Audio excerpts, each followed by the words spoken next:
Get ready, mate. Let's go. Let's wrap.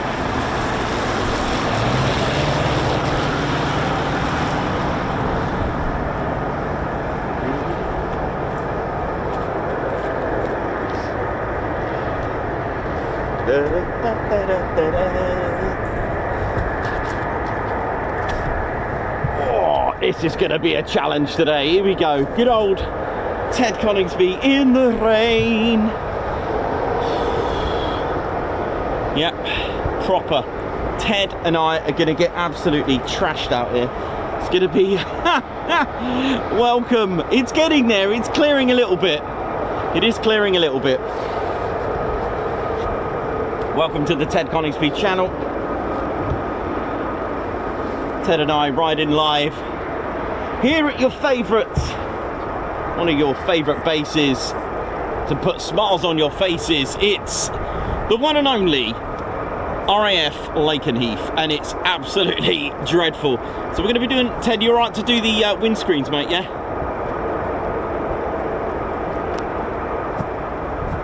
This is our squadron leader, Ted Coningsby, and he's going to be tasked with cleaning the lens. Ted, you got that, mate, yeah?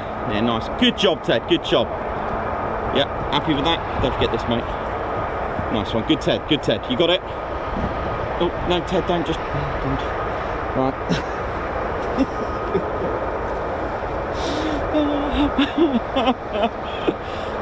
Oh, anyway, no worries, it's all part of the fun. Right. Oh, that landed nicely, actually. That's fine. Right, I'm going to do my best to keep this screen healthy.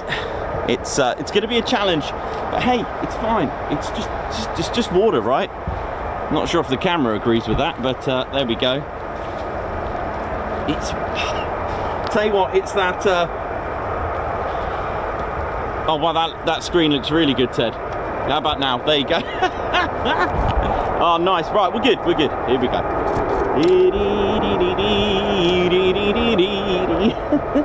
Welcome to the Ted Coningsby channel. We're in a good spirits.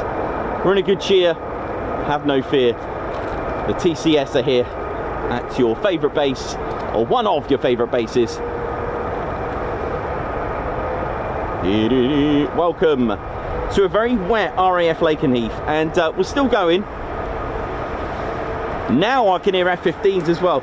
That high-pitched sound that you can hear, that's the Pratt & Whitney's F135 PW100 engine, which powers two aircraft in the world, actually. The F-35A, which is here, and the F-35C as well. Let's just give that a quick wipey tripe. Should be alright. Should be alright. Oh no, Ted, your flag. Oh, this is going to be a funny one today. Tell you what, if we survive this, this will be another classic Ted Coningsby. Welcome to RAF Lakenheath. For those that are new, this is a United States Air Force in Europe base, USAFE. It is part of the 3rd Air Force, one of the original Air Forces to have been activated all the way back to the original, over 80 years at least.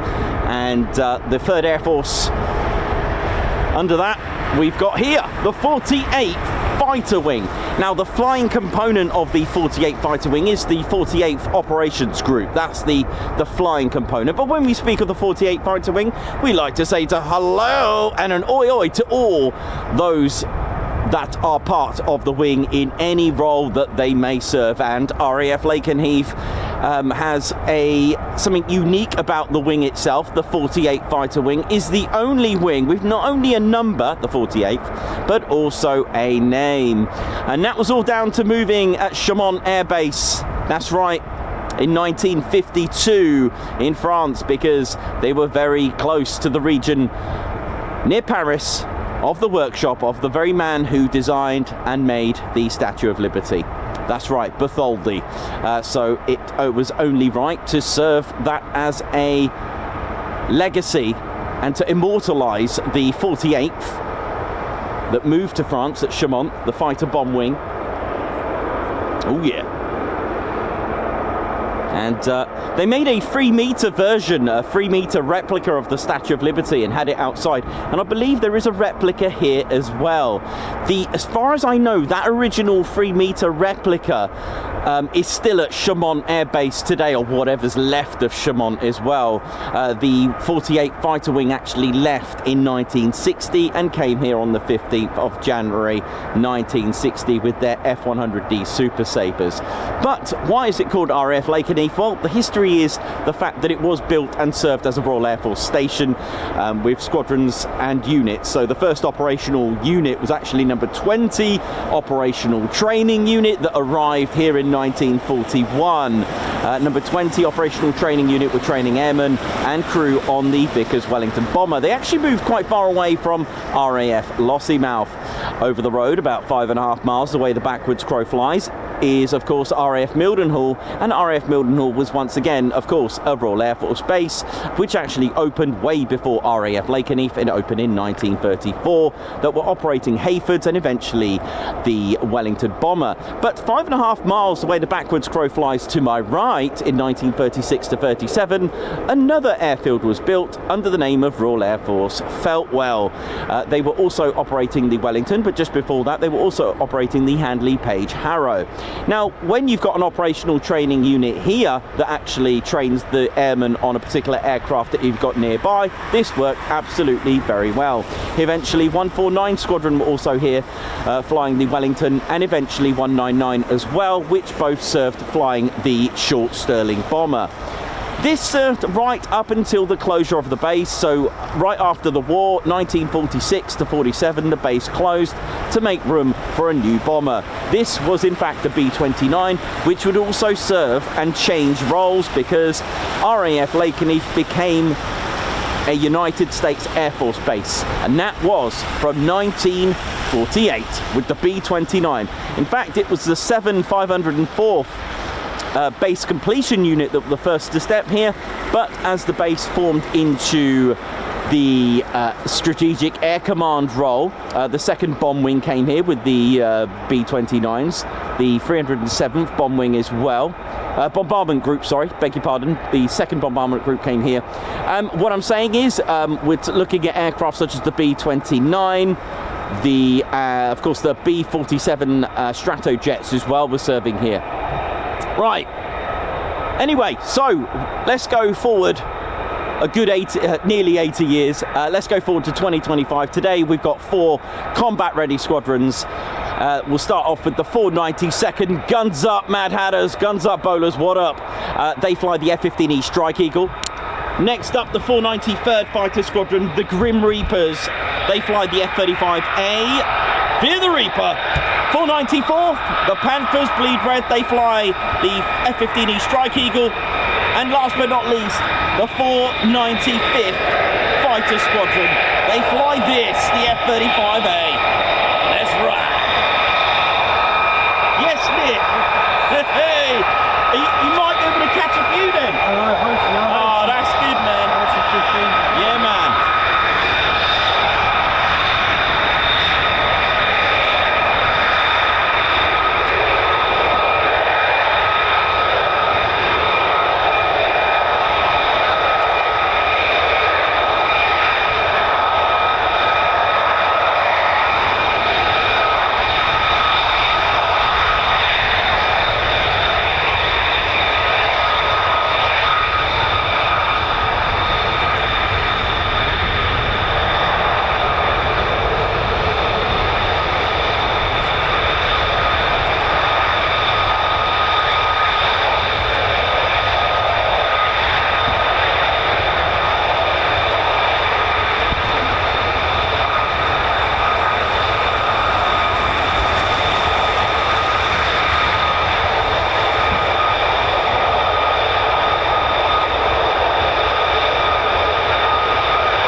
okay, it's fine, it's good. And looks like may have some ground crew.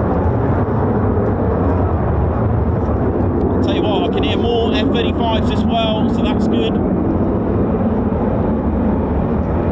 Big shout out to all the crew chiefs and maintenance teams here, maintenance crew, maintenance squadrons that have got to do all their checks in this. It can't be very nice.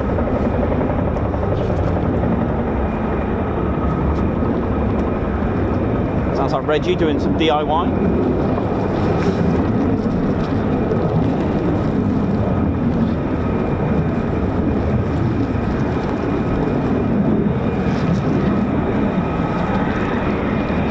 Do our best to keep that screen looking mean and clean.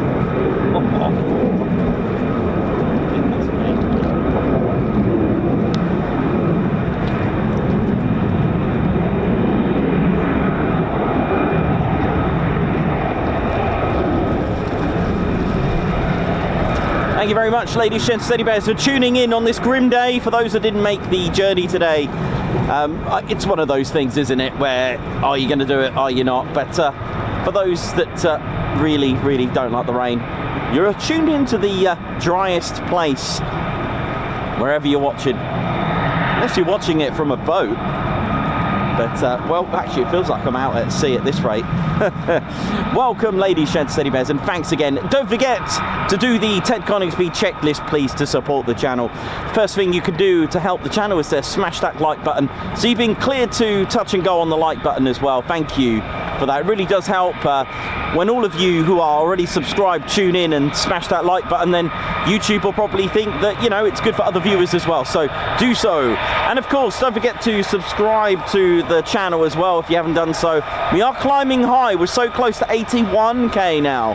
And if you are subscribed already or just subscribed, don't forget to marry up with the notification bell button, where you'll be notified of our latest and greatest live streams and videos and all the other fun that we do as well.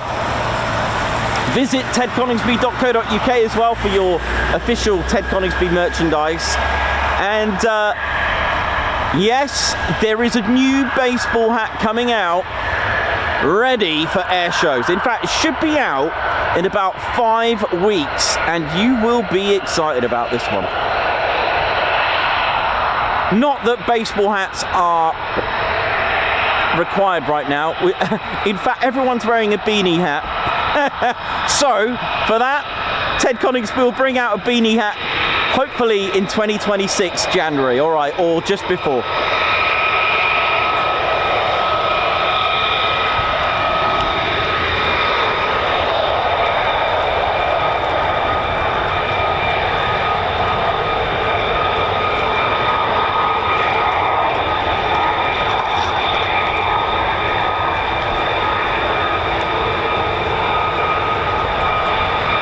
Ted and I would like to wish Richard Brown a congratulations on his 22nd wedding anniversary. Richard Brown, man, regards to you, man. I hope you're both having a wonderful day.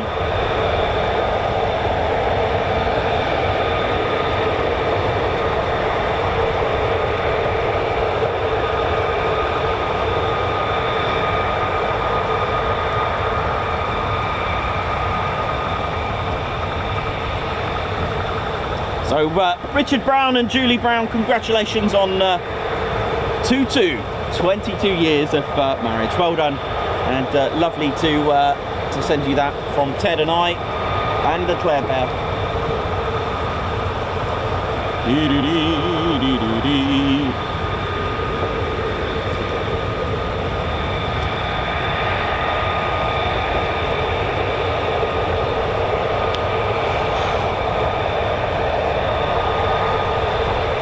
Now the F-35A arrived here in December 2021, and that was with the 495th Fighter Squadron.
turbofan, the PW100 variant.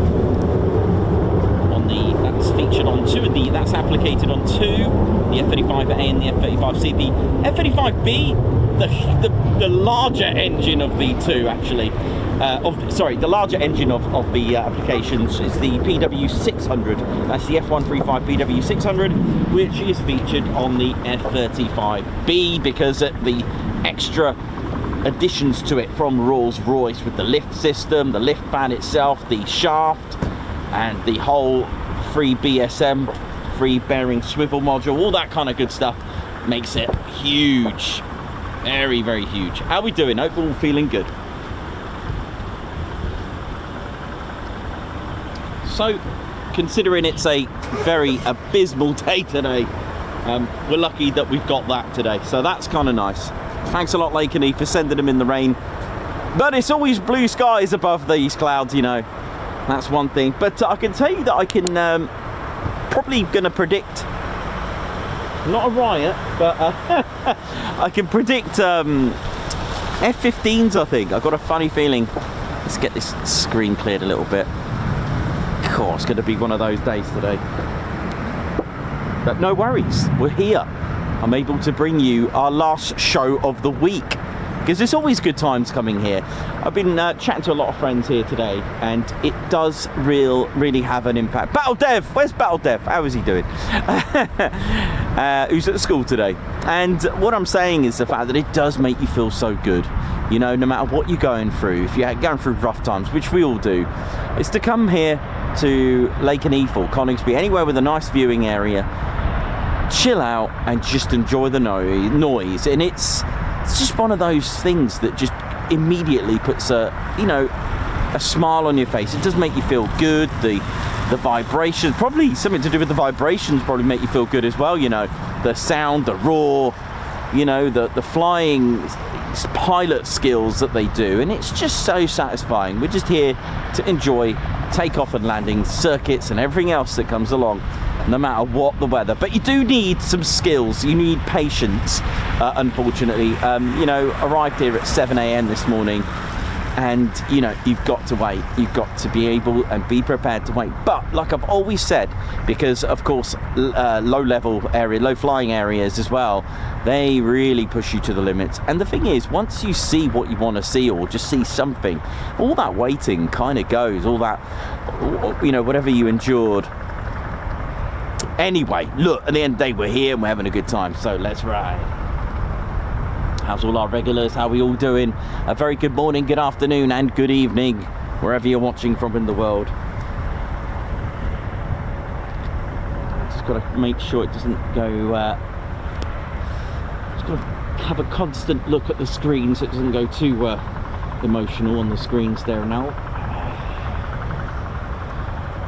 Should be alright.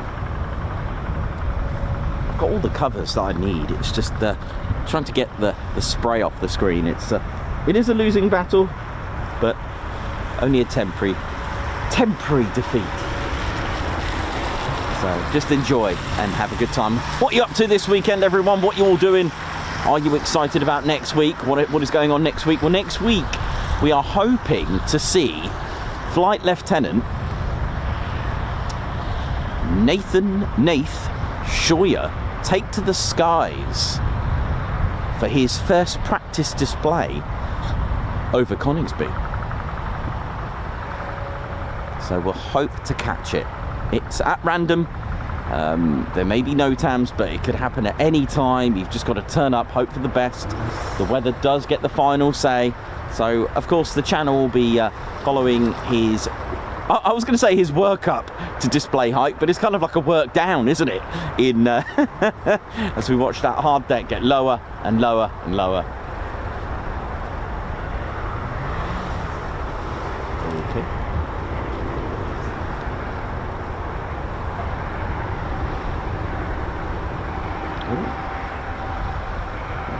Maybe we're not going to get F-15s.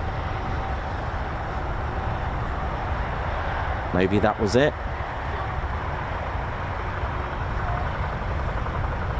It could be. We don't know. This is the beauty of military aviation. You just got to turn up and hope for the best.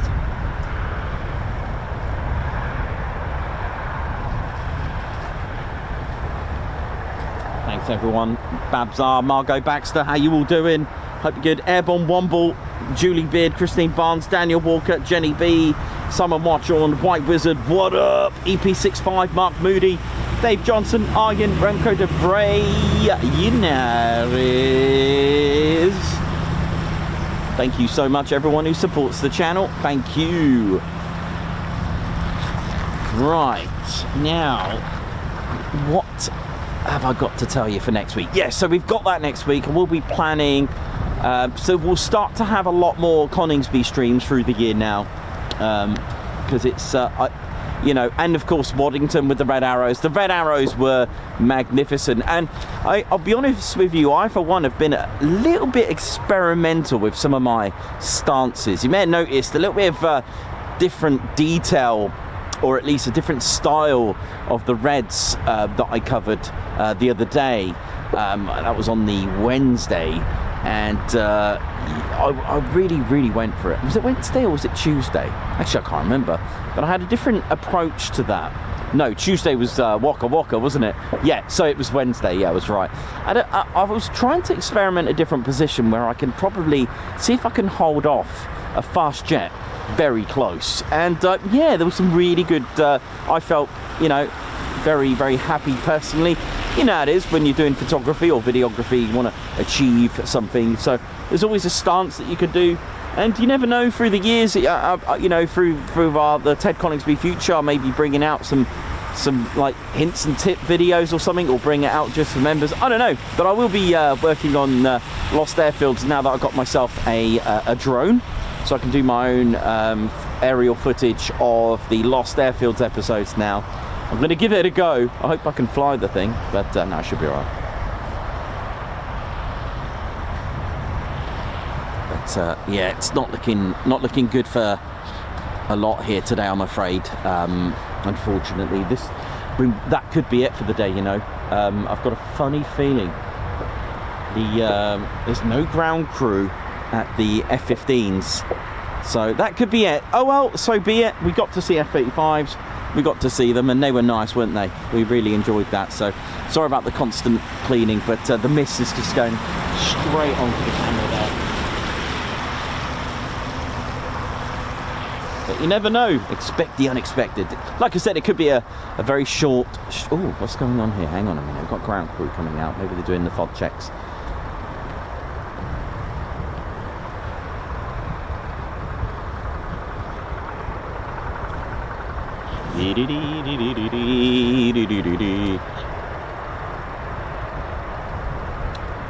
Ted Coningsby, always doing things the right way. We have informed the right people that we're here, so we have made contact with the base to let them know that we're here, so big shout out to them. Thank you for that clearance, because it's always the correct way to do it. We don't just rack up and stack up.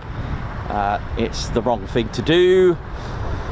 And welcome to the Ted Coningsby channel, ladies and teddy bears, where we are in the official viewing area. Plenty of parking if you want to come here. There are bins here provided, and of course there is Dave's famous burger van with his amazing breakfast, brunch and lunch. Treat yourself to that, I would. It's absolutely rocking. Now then, maybe the ground crew have moved to the other EOR, I can see, so I'm just gonna keep an eye out on that for now. Yeah, unfortunately there's no toilets here, so you'll have to yeah, get creative. So there we go on that one. Just a few things that I get told from the bases to please don't touch the fence, please don't rest your ladders on the fence, and it is not only that, it's for your safety as well. There are barbed wire at the top. If you were to fall off your ladders, the first thing you're going to do is reach out, aren't you? Well, there's barbed wire, that'll hurt. Of course, please don't climb the fence, and don't do anything silly like that. And yeah, just enjoy the viewing really, and have fun. That is what it's all about. Have fun, have a good time, enjoy.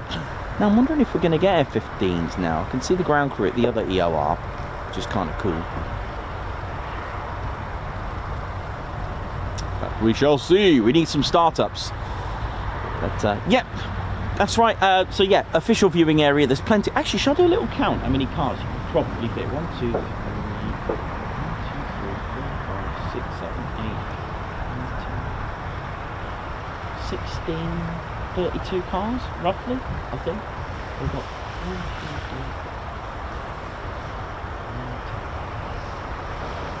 14, 20, let's say 30. Around 30, maybe. Around 30. 30 vehicles. And then you've got the overflow road that works, that leads up to the viewing area. I'm going to say about 30. Please don't quote me on that, but it's about 30. And yeah, enjoy. And like I said, there's a road that leads up to the viewing area, which has plenty of parking as well available. Please don't block the route that goes to the private land just past the burger van. Please don't block that at all. And there is also a gate that's open, that's in use from the base right on that corner where the burger van is as well. So you must keep that clear. There's plenty of signs, but yeah. So please keep that clear because they do require that for access. If you are going to be venturing off to other viewing locations, of course the sort of like the forest entrance is another option. Again, there is a road that leads onto privately owned land, so please don't block that. What else I've got to say? Quite popular with photographers there because of the lights behind you, that kind of thing. But do take care of that busy road though if you are going to just venture around there. I know it's quite popular with getting the landings, so yeah, do take care of that. Bring a camera, any camera will do, depends what you want to do. 150mm to 600mm will do the job. Yeah, I think that's about right. Get a nice telescopic lens, give you a few options. Always good. If you're a beginner, just stick the ISO on auto, don't have to worry about that. And then start messing around with shutter priority and aperture priority as well if you want to give that one a go, especially on a sunny day. Right, there's our startups of the F-15s. So last week's Guess the Aircraft was in fact the Avro Shackleton, whoever got that right. Congratulations. Now this week's one is a bit of a funny one, isn't it? There's not much to go on apart from a squiggly cross, a red cross, isn't it? So a lot of you are doing well. A lot of you are doing well, and yeah, it's something specific, that one. So hope you enjoy that. Every Wednesday, Guess the Aircraft.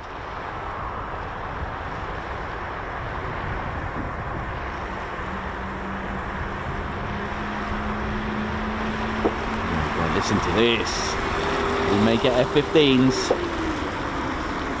That haunting howl of the Pratt & Whitney F100-229 on these. Now the F-15s that are here are the F-15E Strike Eagle. They're available in a family version, that's right, a two-seater, dual controlled. Of course, the main pilot at the front, and at the back they have a weapons systems operator, WSO, nicknamed Wizzo. They do all that weapons stuff while the fighter pilot does all the fighter pilot stuff. A great combo if you think about it. Very good combo.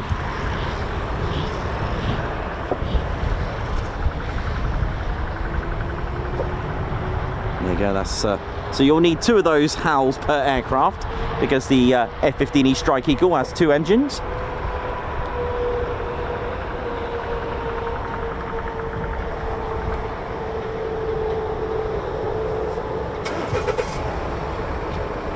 God, it's ghastly. That spray just right on the lens. I wonder, actually, let me see. Let me turn the lens around over here.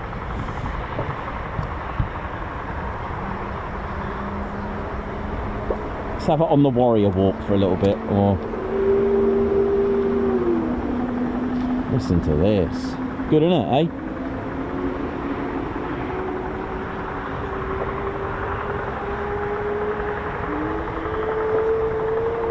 Yeah, lots of F-15s now starting up.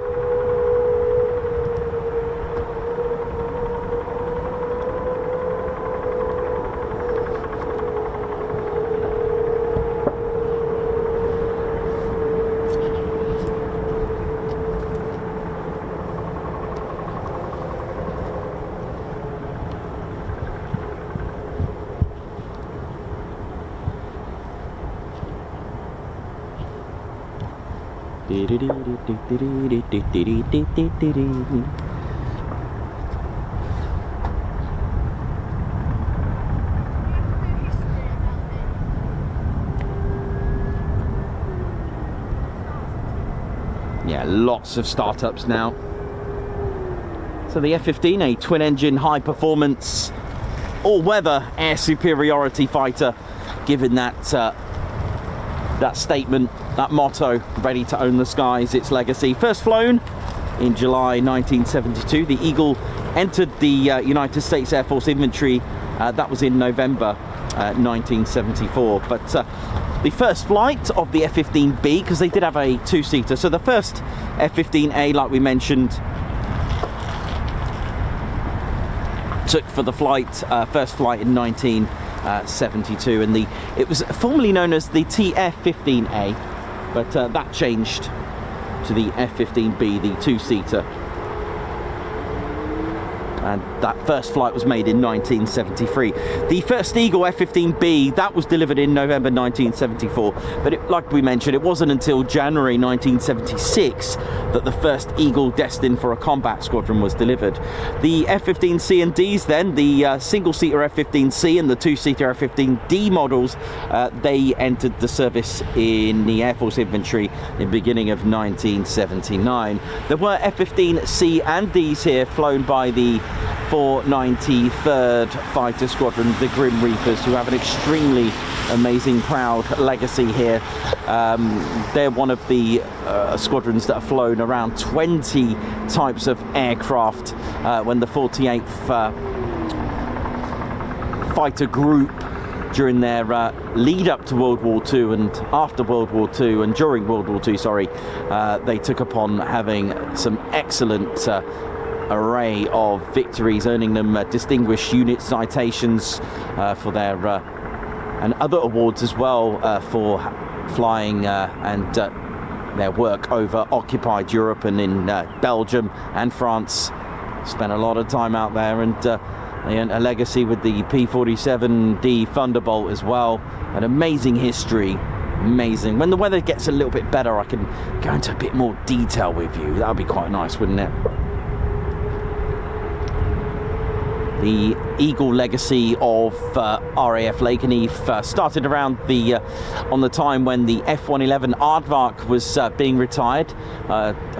The F-111 Aardvark, I think it was December 1991 when it took its retirement flight, its last flight, which led on to 92, 93 and 94, which we started to see the F-15C and D, and eventually the Strike Eagle as well. Now, with that in mind, on the last departure of the last F-111 Aardvark, saw the 495th Tactical Fighter Squadron, the Thundervarks, which you may not have heard that before, but that was the nickname of the 495th during that time, the Thundervarks, during 77 to 91. They inactivated but reactivated in December 2021 to make Lakenheath the very first USAFE wing with the F-35A.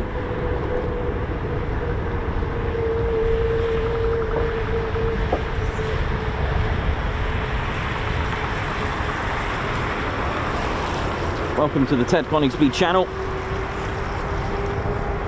Live and getting drier a little bit now. A bit cold but dry, but you know. Lots of startups. So the two squadrons that fly the F-15E Strike Eagle are the 492nd Fighter Squadron, the Mad Hatters, locally known as the Bowlers, and the 494th Fighter Squadron, the Panthers.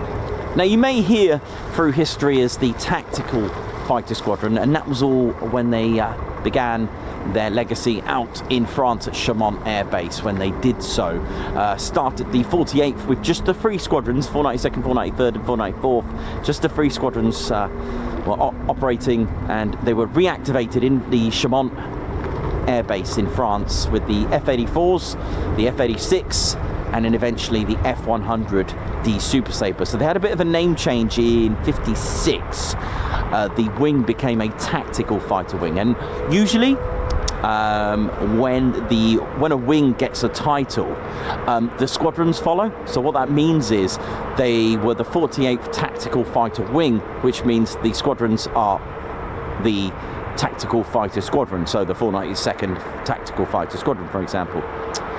So if you see that TFS on your patches, that's quite a good patch, really. That's a good legacy to have.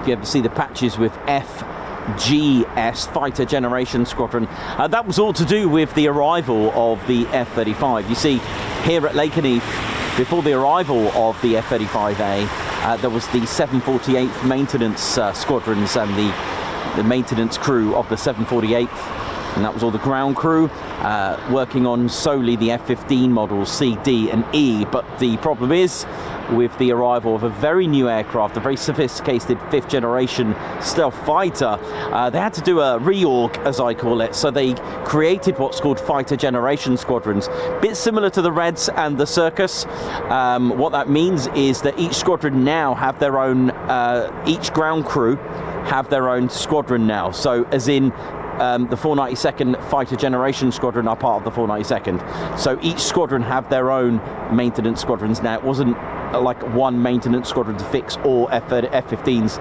that kind of thing, as far as I know anyway. And like I said, this was all to do with the arrival of a very, very new aircraft. So the fighter generation, the F-35A arrival gave birth to a new legacy, the Fighter Generation Squadrons. So you've got the 493rd Fighter Generation Squadron, 494th, 495th Fighter Generation Squadron, and so on. When the 495th arrived here, December 2021, they did, however, have a name change to the Valkyries. So of course that sounds like F-35s as well. 4 combat ready squadrons here. Lots of startups. It's getting drier, which is good. Cloud base, well, not really for quick climbs really, but we'll take what we can get, right? Just hold tight and enjoy. Enjoy the ride.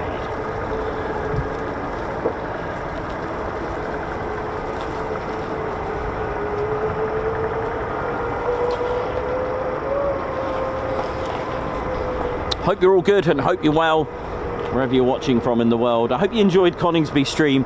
And one thing that kind of sticks in my mind was that second performance takeoff. Don't get me wrong, performance takeoffs are always absolutely fascinating and exciting to watch. But the second one was probably maybe one of the best ones I've ever seen.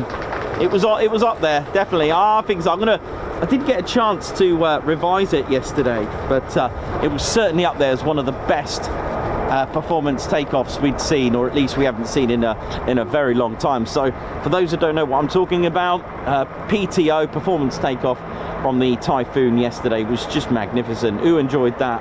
It was certainly enough to rattle a cage, wasn't it? And certainly enough to rattle a fish tank in an aquarium.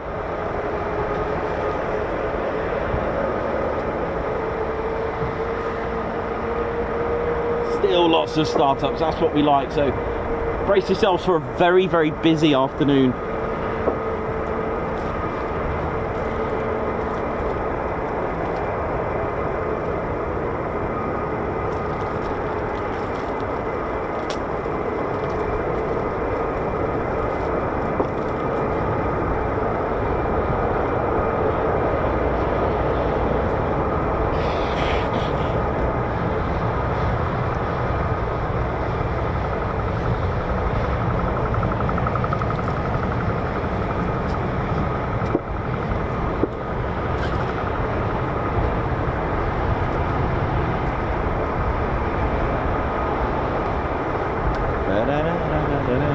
It won't be too long till the taxi, and I can definitely hear F-35s as well in that mix, so brace yourselves for that as well.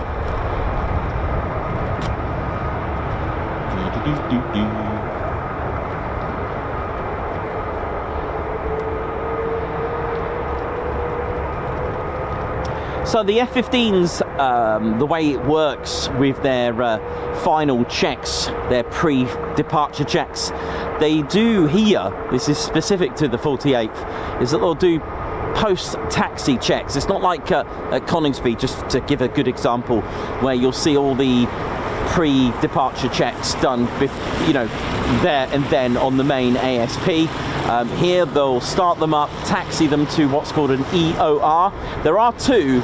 There's the usual one just in front of us to the right of our screens, where they do all the maintenance, just, you know, next to the right of the catwalk.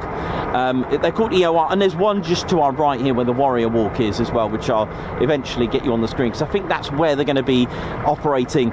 So what they do post-taxi checks. The reason for this type of operation has a look at basically any issues that could have risen after taxiing. So any loose ordnance, drop tanks, that kind of thing, anything like that, any leaks, cracks.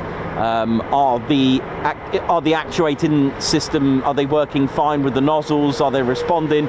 Ailerons, flaps, all that kind of thing. Are there any security issues with the canopy? Are there any pressurizing issues? That kind of thing, you know? Actually, not sure about pressurizing, but hey. You know what I mean. And then, of course, remove beret before flight tags as well.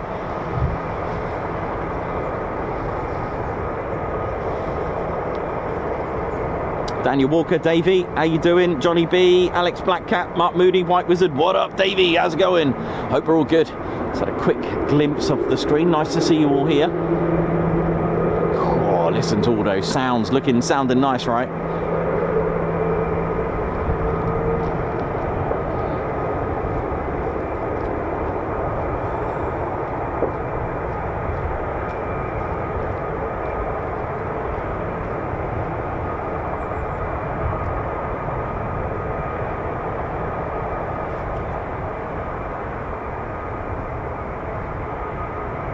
Very shortly we'll be seeing aircraft which I think will taxi down the catwalk and then cross the runway to the north EOR, which is just here. There are 4 EORs, end of runways. Like I said, there's 2 this side of the this end of the runway. That's probably the right way to say it. And then another 2 at the other end of the runway if they're using runway 05. More startups. A delightful sound.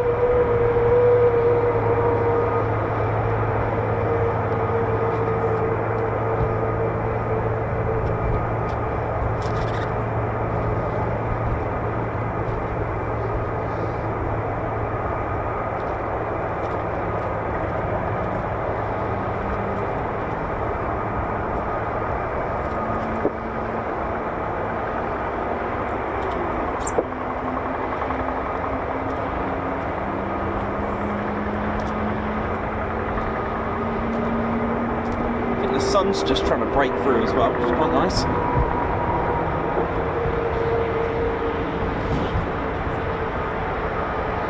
So, ladies, gents, and teddy bears, the 492nd Fighter Squadron Mad Hatters, they started life out in 1941 when they were activated on the 15th of Jan. They started life out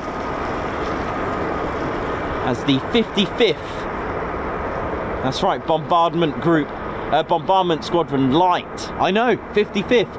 Wasn't until they 2 years later, when they were reactivated at Key Field, as what we know as the 492nd Fighter Squadron Mad Hatters. Now, where did bowlers come into it? Now, bowlers, well, it's to do with the headgear. They've got a bit of a tradition, the bowlers, regarding headgear that they wear. Basically, they'll take the traditional hat that's worn in that country, and it is spelled differently. And thanks to some of our viewers that wrote to me and said it's to do with the amount of letters and the call sign that they could have had at the time. So they couldn't spell it as B-O-W-L-E-R-S, so they spelled it as B-O-L-A-R-S, bowlers. Guns up. And yeah, so the traditional hat here in the UK is, of course, the bowler hat. Shall I model it? Guns up. Check it out. Oh yeah. There you go, the bowlers. You know how it is. Hope they're all tuned in.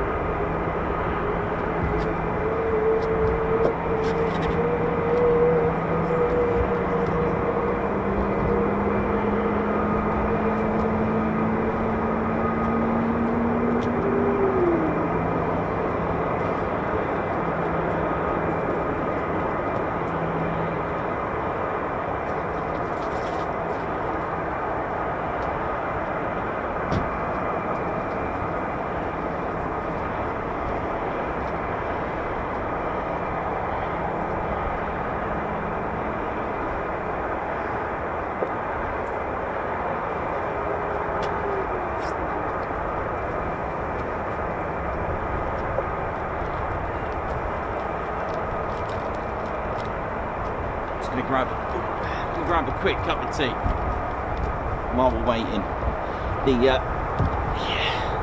So yeah, they'll be using the North EOR, but we'll leave it on the catwalk. It's always nice to see. Unless they're taxiing down the Warrior Walk. Yeah, looks like they're doing all the maintenance here. The catwalk is closed between 12 and 1600.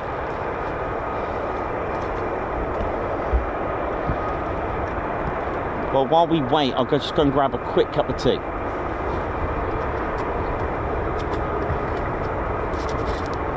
You know how it is.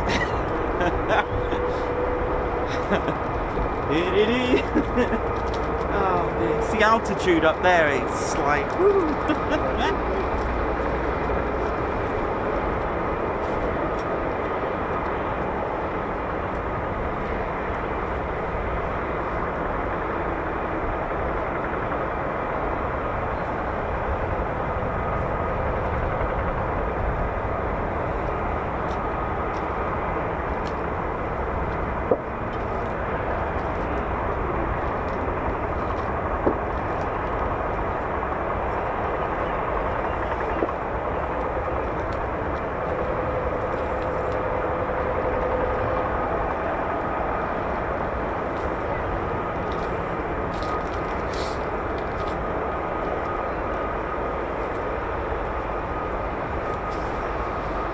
Oh yeah, that's good, man. Looks good. Oh yeah, thank you. Thanks for that, man. Oh, nice one. That's good, good, good. Oh yeah. You don't get to eat it, change the news. Oh, absolutely. Oh, too, right? Absolutely not.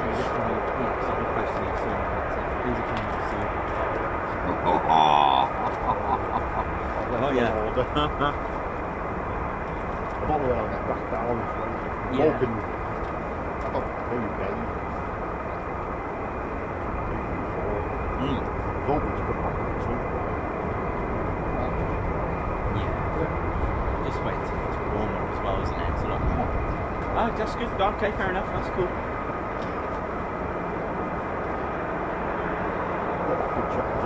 Yeah, to be honest, I get this more than I get weather like this more than anything anyway, so it doesn't really.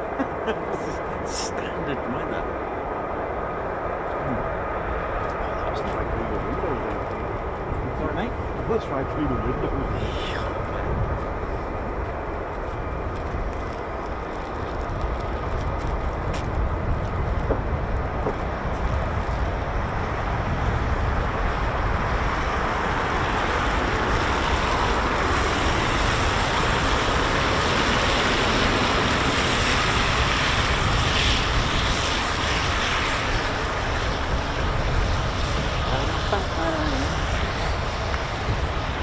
How we're doing, ladies, gents, steady bears, hope we're all good. So very shortly we'll be seeing the aircraft taxi in very shortly to their EOR, which will be on the north side. It won't be the one to the right of the screen here today, as the maintenance crew are waiting over the north EOR, just over here.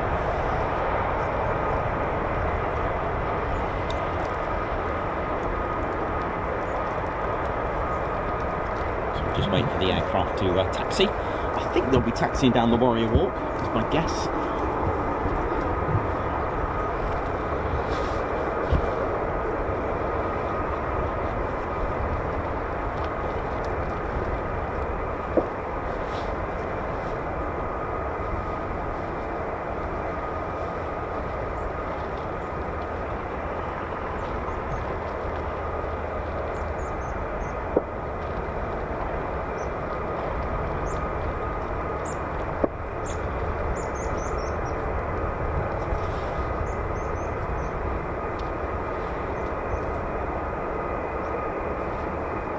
So we've got a nice mixture of F-15 and F-35 engines running. So again, lots of thrust there. So the F-15E Strike Eagle, powered by the Pratt & Whitney's F100 PW229s. Now they produce, with afterburner, 29,000 pounds of thrust. That's a total thrust of 58,000. Now that's quite impressive.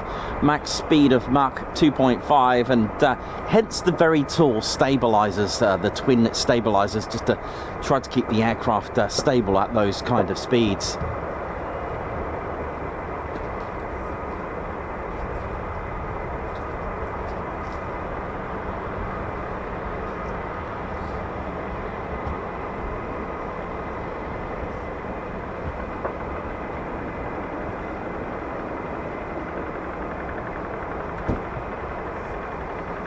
Once again, just a big shout out to all the crew at RAF Lakenheath. So OSI, SF, LE Desk, how you all doing? Communications squadrons, RAPCON, all in ATC, how you all doing? Maintenance squadrons, how you doing? Pilots, how you doing?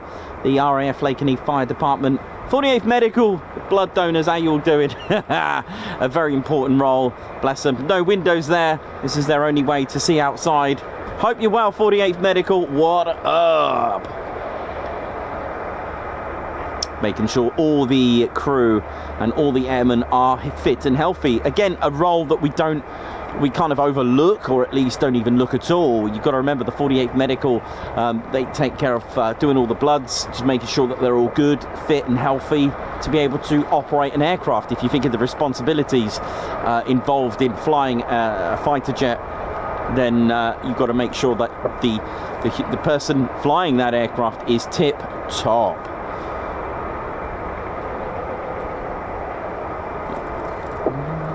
Controllers, all those that work in Ramrod. So many roles, isn't there? Chef. How you all doing? All the security forces here as well. Those that train the dogs. Oh yeah. LRS, QA, all that. How you all doing? Quality control, logistics readiness squadrons, although my man at RAF Mildenhall, what up, man? The running man. I'll be there soon. Don't worry. I'll be back at Mildenhall.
So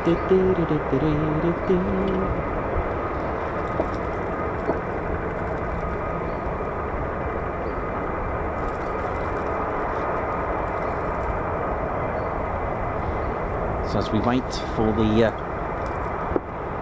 F-15s and the F-35s, just a quick recap on the Strike Eagle then. So the F-15E Strike Eagle arrived here in 1992, and it was on Tell you what, today I've said the wrong year. It was December the 16th, beg your pardon, 1992, not 91. Beg your pardon on that, which was the last F-111 that departed the base. So that led to the 493rd inactivated, but reactivated as the F-15 Eagle squadron as well.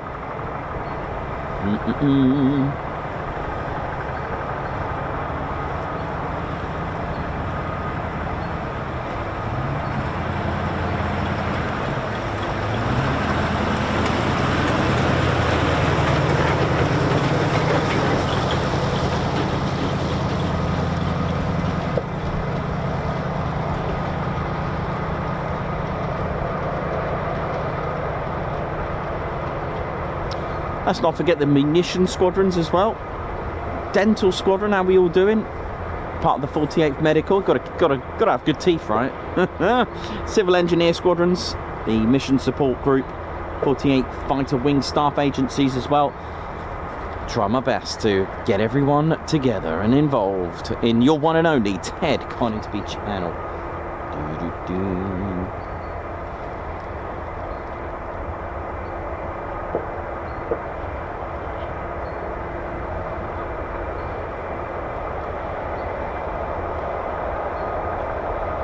Sounds getting closer as well. Brace yourselves.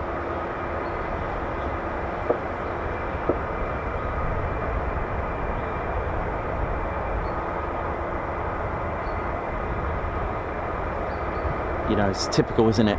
Good old classic is hours of waiting around and then just moments of sheer awesomeness that you can get anytime, at any time here at Lakenheath.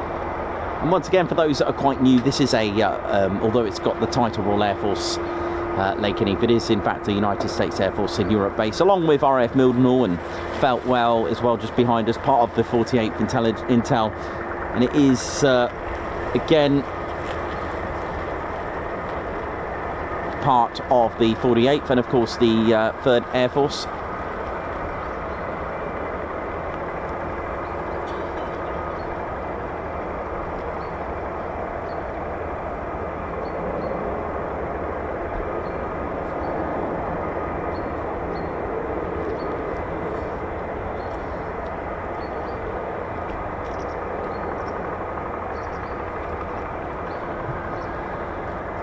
So I can hear F-35s on the move. Right, they are on the move. I'm just trying to locate whereabouts they're going to come from. And it's time to ride. Don't forget to visit tedconingsby.co.uk for your retail therapy. Check it out. Come and enjoy. Get involved. And support the one and only Ted Coningsby channel. We're very close to 81k, to be honest. Possible, it could be done today. We'll see. We'll need a bit of your help. So smashing that like button, sharing the stream on X or any of your social. But I do feel very proud when you guys and girls and bears just start sharing stories with your TV screens that you're watching the channel. I mean, that's pretty cool. Do love that. Thank you.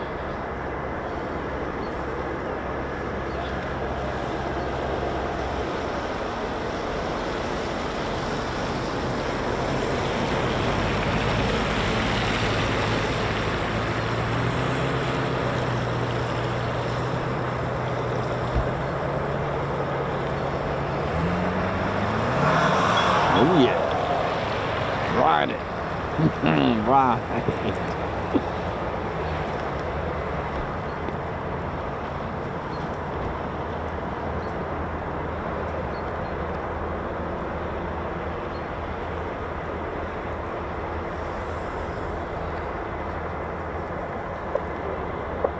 So we are in Suffolk.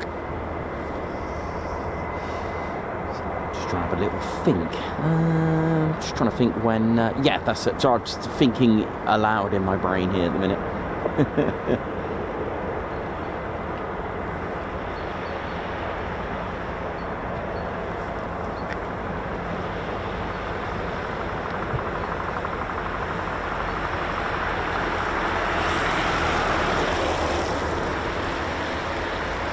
Just trying to have a little workout in my head.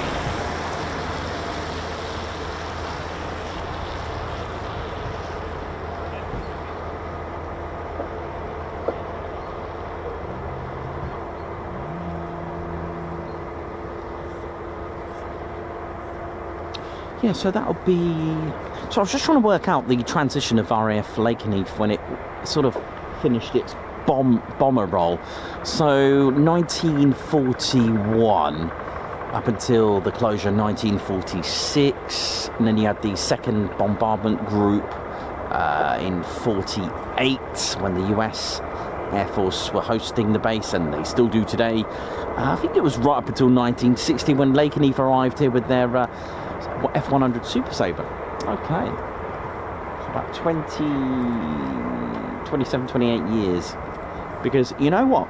For those who don't know, Lakenheath was a decoy airfield in very early 1940. It was selected. I cannot wait to give you the... so I spoke about Operation Starfish here in the UK. That was a thing, a decoy city and towns to basically be deceiving. It was a form of deception to have fake... Hang on, is that an aircraft down there? I think it is, isn't it? Yeah, it is. Here we go. 35, just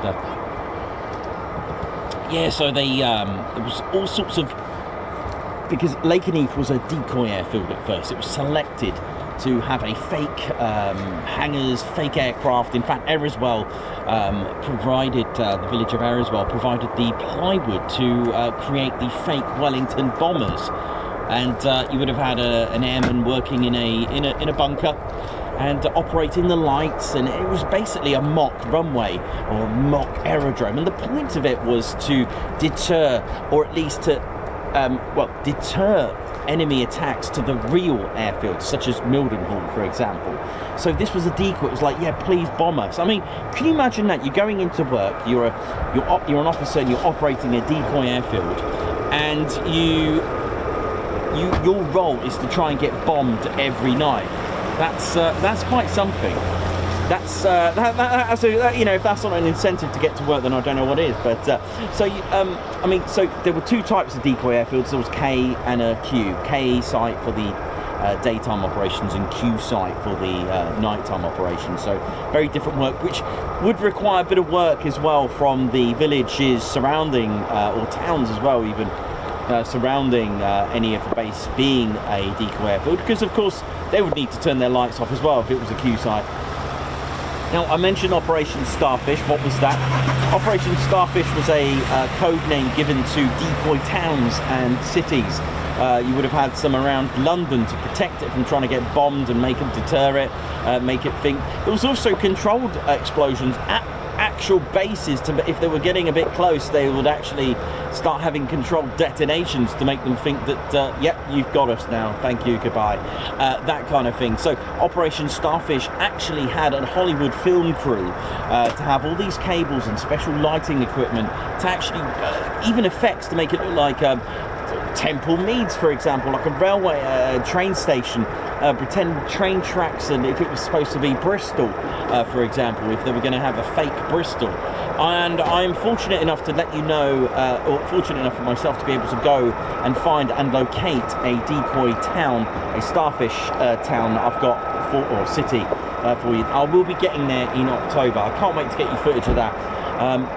You could call it part of the Lost Airfields, a bit of a twist to it, but that is pretty impressive, and I can't wait to do that. But yeah, it involved controlled explosions. Hollywood film crew, production teams, film crew would actually have all these special lighting systems and cables, and it is fantastic. Here we go.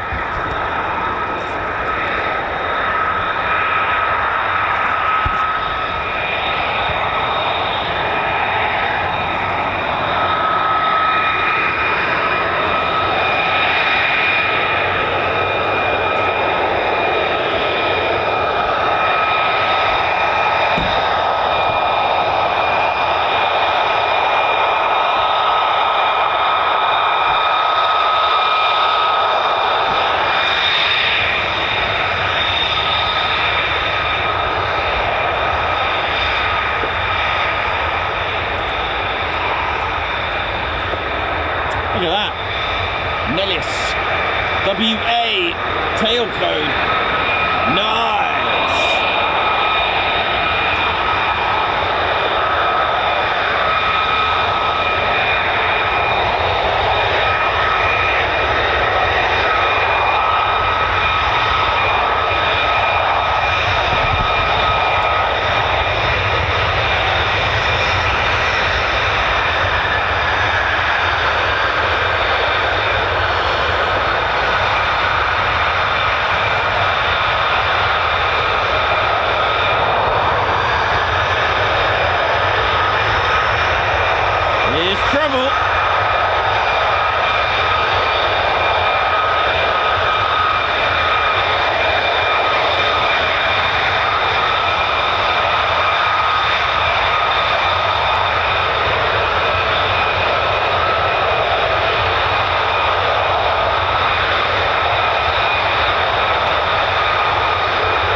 clouds from ATC.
Afternoon.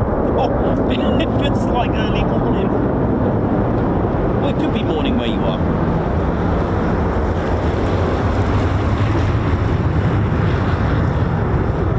So F15's right down the other end.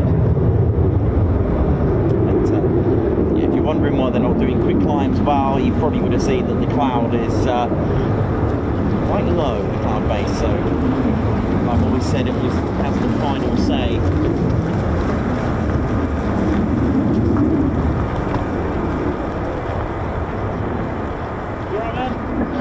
Going all right? Good. Oh, really? Oh, cool. Enjoy.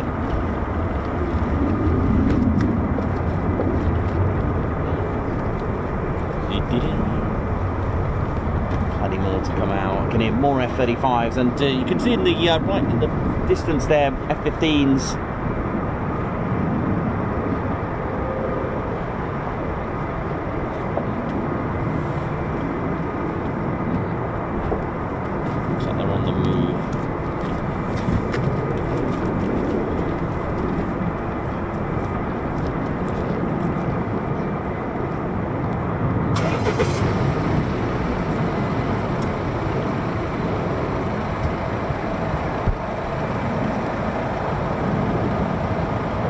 Look at this.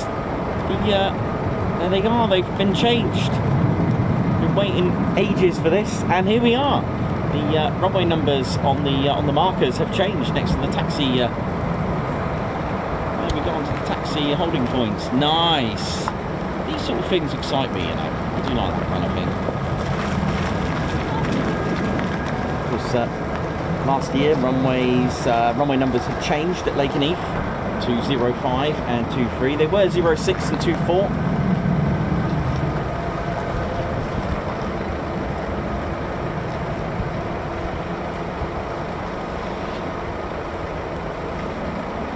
Just wait for the F-15s now to taxi down the Warrior Walk.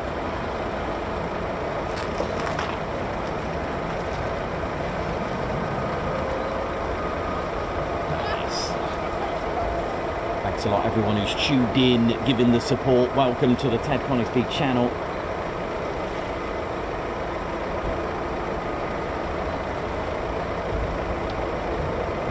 I haven't got, I'm just going to show you this quickly. Hang on. So, I'm just going to show you this really quickly. So, runway numbers, for those that don't know, they are actually directions of travel. The level heading, the way the aircraft is pointing. So if you got I do have a compass, but I've just thought right now I'll just quickly show you my watch. So if you've got like so you've got 360 degrees on the compass, right? So that's your direction to travel. So if let's do the catwalk. That's going to be an easy one. Let's pretend this was our runway. For those that, there we go. It's actually probably better if I actually get you a compass, but never mind. So here we go. So what you do, get the direction of travel, look at that, 203 degrees, so it's just off southwest, right? So that's 202, right? So all you need to do, the formula to work out a runway number, okay, is to round it off to the nearest 10, so that'll be what, 200? And then you take off the last digit, leaving you 20. That is runway 20. Now, I've got to turn it all the way round. Shall I do it? I'm going to do this live, I don't mind. Could go wrong. Could go wrong. So there we go. Is that about right there? Yep. So what you do, it should be really, it should be about 22 really degrees. So you spin it round the other way, so 180 degrees, right? And you round it off to the nearest 10, which is 20 for this one. All right. You take off the last digit, leaving you 2. That's runway 02. Now notice that all runway numbers 07 and 25 at Coningsby,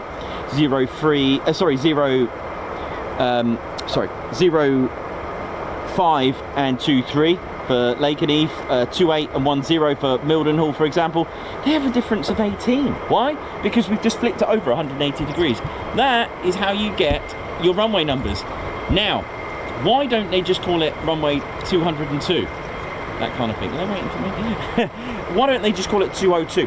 There's a reason why they don't use the whole bearing, because it sounds like coordinates from tower, like a level heading for tower, to say speed 21, turn left, heading 202 degrees. It could be confused with that. So when they're saying land on, you know, Coningsby 252 for runway 25, totally confusing. So they just keep it like that. Why does it change? Why do runway numbers change? Because of magnetic north. Okay, so if you look at the blue lines, the north lines on an ordnance survey map, that's what's called true north, although it's also called geographic north. But then it's not quite true, is it? Because it's made up. It's an imaginary north line aiming towards the North Pole, right? Well, the compass always points, the needle points to magnetic north. And the problem is, because of our electromagnetic field and all the iron going on inside the Earth's crust and all making all sorts of magnetics and all that kind of stuff, magnetic north changes. It's called, in map reading, it's called magnetic declination. So when you're orienteering, you need to adjust your compass by how many degrees. So you just seen on my watch there, let's say 202 degrees.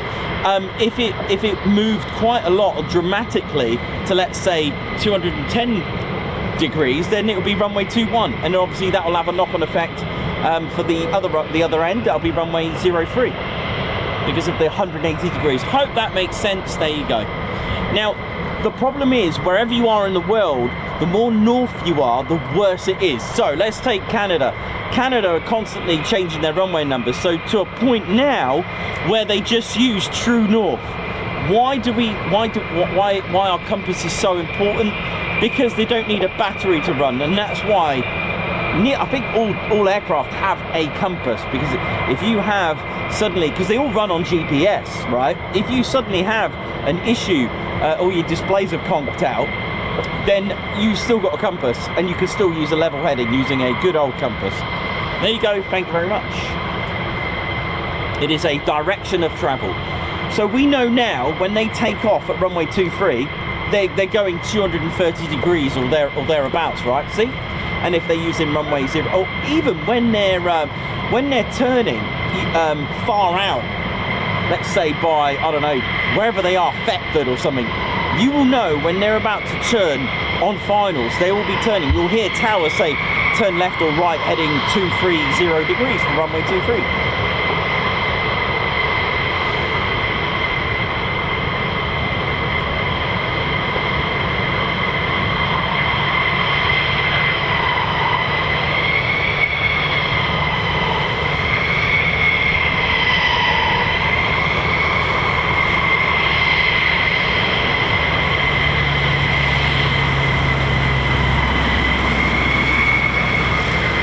I normally use my good old compass. Actually, last time I did this, I used my runway, didn't I?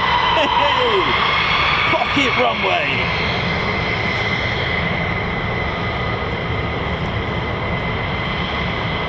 That's a nice lineup. Look at this.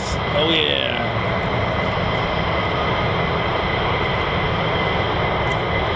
LN is the tail code for Lakenheath.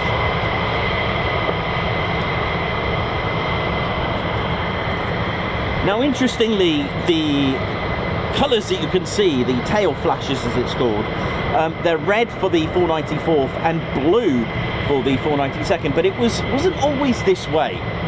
It was actually completely different. In fact, blue was the Grim Reapers, the 493rd in World War II. I believe yellow was the Panthers, and have I missed one? Red. On this one, hang on, forgot. Red for the bowlers. That's it, the 492nd. It was completely different, you see, but obviously in modern times it's changed. Now, LN wasn't always like this as well. When Lakenheath arrived with their F100D Super Sabres on the 15th of January 1960, they had that bare metal scheme before they went on to that camo. I think actually, or was that the other way around? Did they do that the other way around? Hang on. Let me just check my notes. No. I'm cheating. Hang on.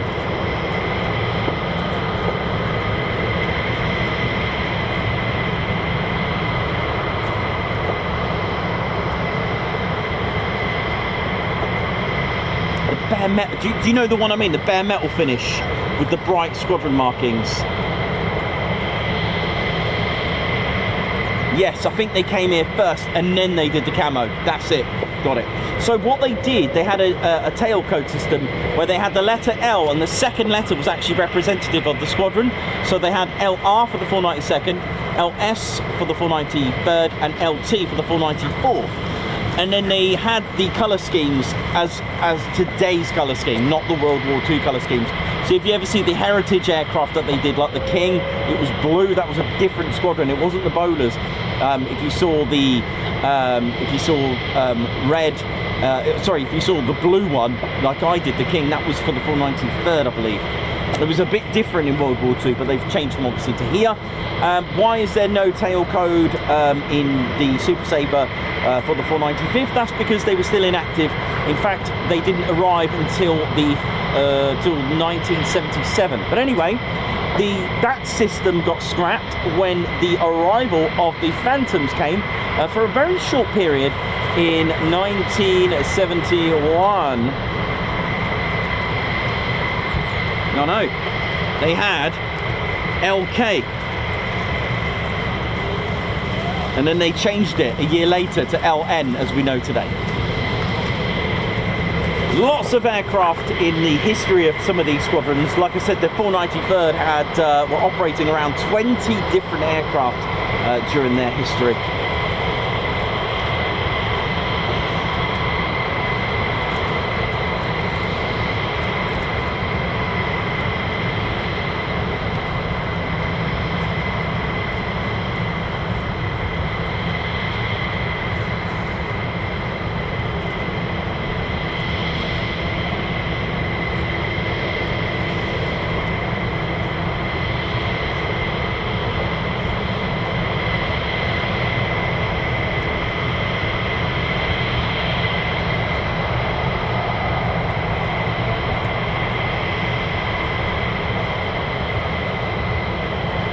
The F-15, the only aircraft to shoot something out of space. That's right, shot down a satellite. I think it was something like 105,000 feet.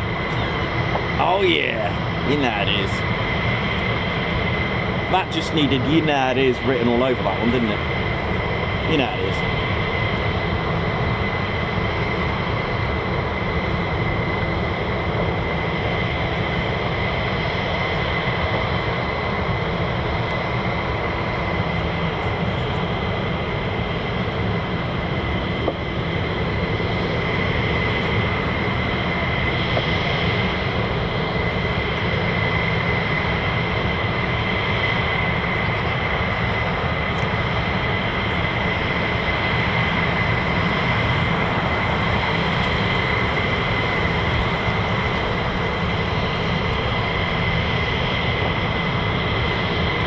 The numbers that you can see, that's your serial numbers.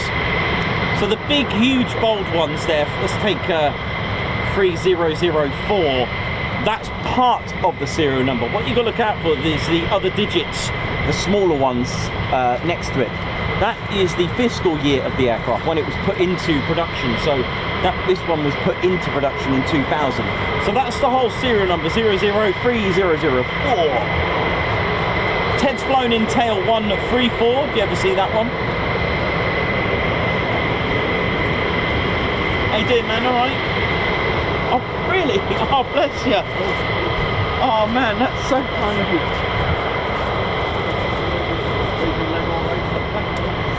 Thank you. Very kind of you. Thank you. I'm going to put that in the bag. I better not hold that up here. Where did you get that from? Is that what they're selling these days in burger bags?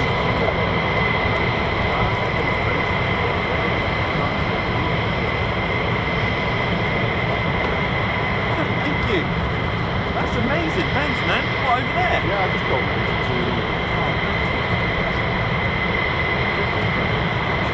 Back in there. It's not bad. Yeah. But that, they use the blue at the time. Yes, that's cool. But it's interesting to see what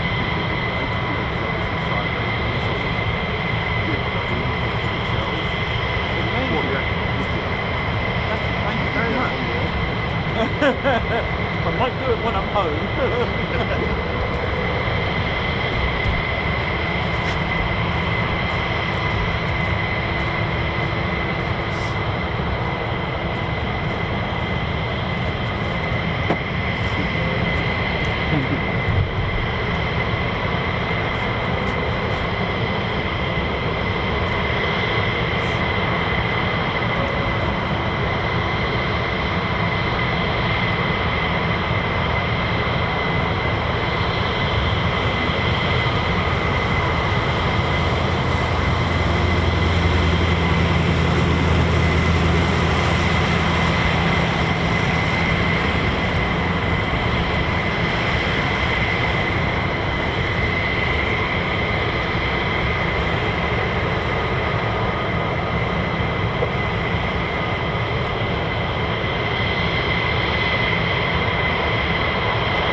I was actually thinking about it because I know you've done that and stuff. Oh god, they are nice, they're really good.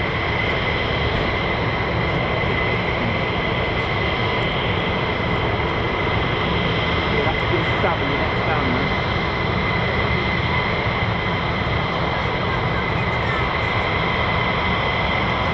Up in the front.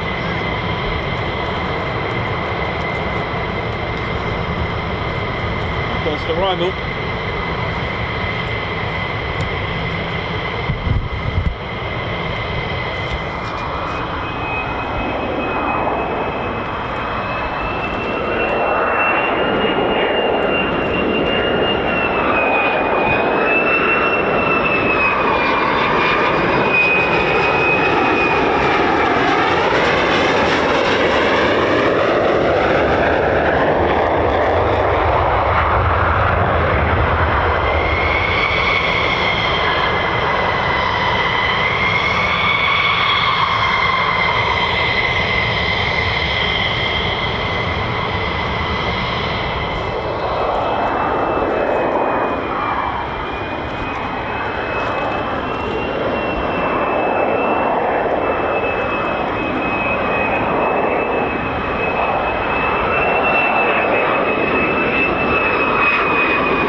I was waiting for that. Beep.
Time for some sweeps.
huge turbo fan, man.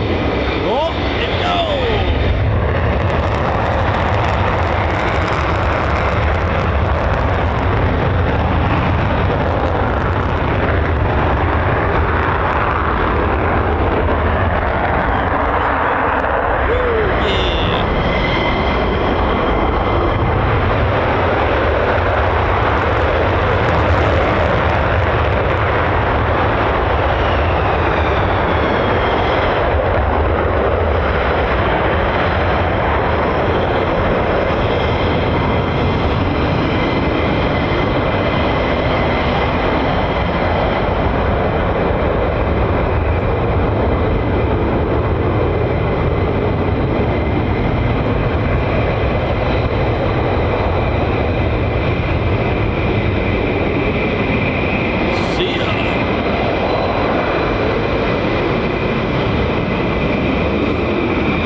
Look at it, it's beautiful.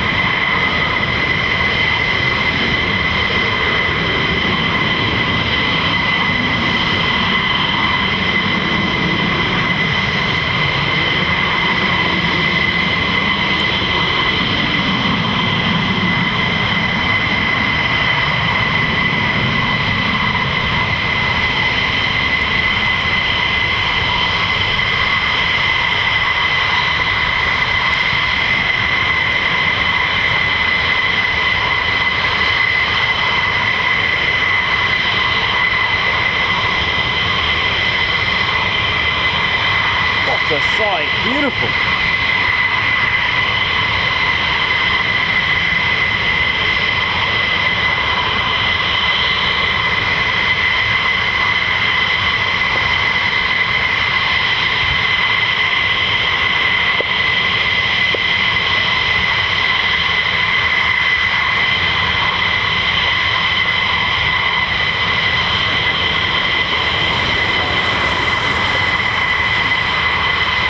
Oh, oh, oh.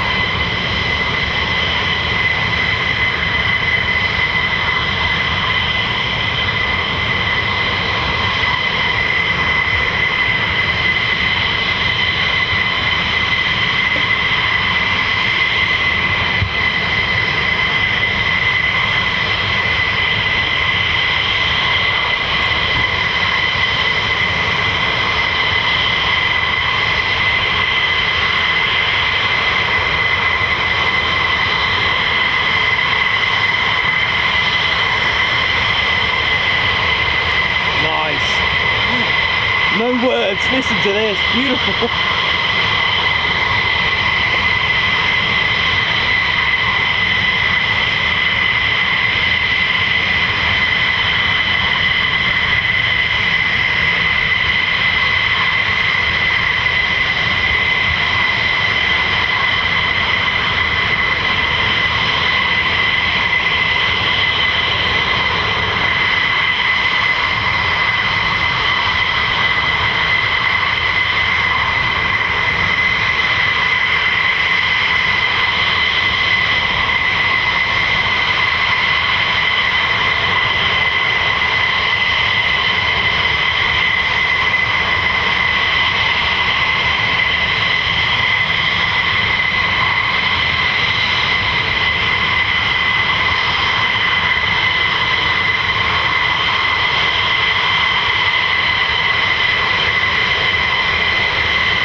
Squadron, the Mad Hatters, locally known as the Bowlers. What up? And they too had a very successful career with the 9th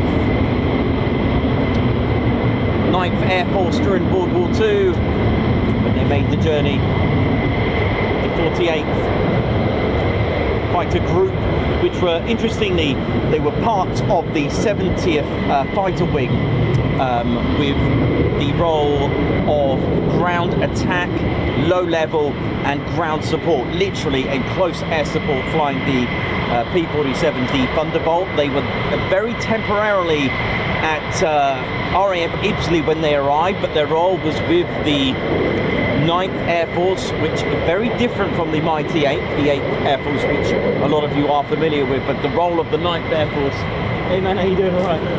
Good.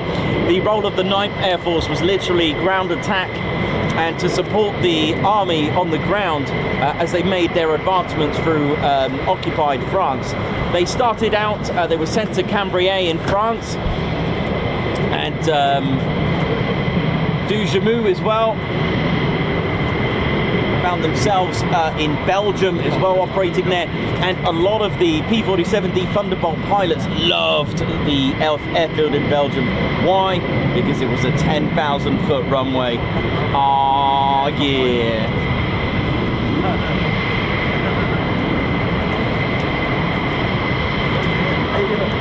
That's pretty cool, man. I love that. That's cool. Well, they said you can go up. Oh, I will come down quickly. I am live, but.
Good to meet you, mate. Thank you.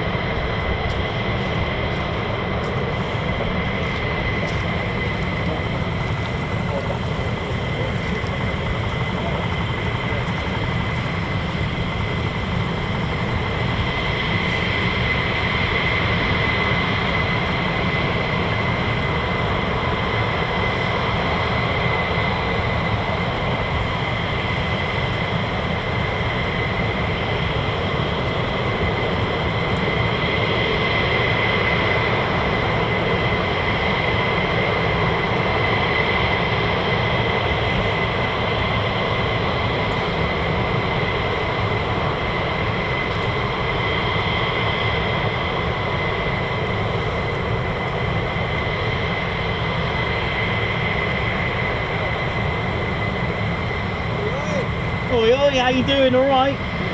Yeah, good, thank you. Yeah. All good.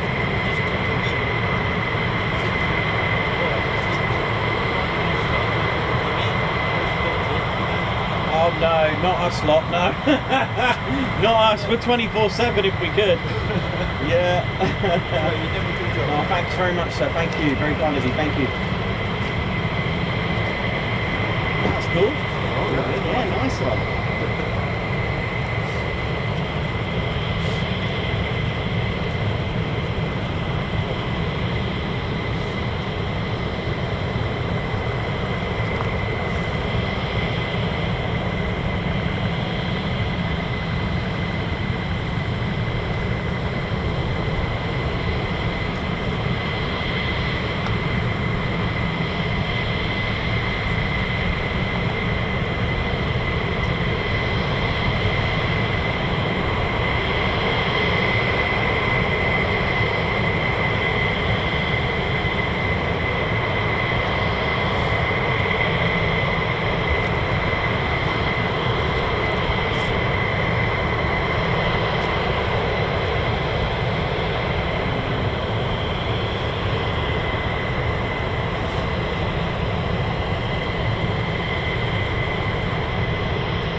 sure. Roughly in about an hour and a half.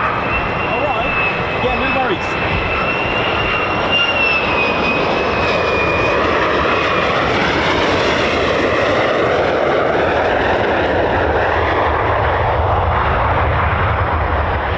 Thought I'd miss one there, you know. I'm grabbing a sneaky cup of tea.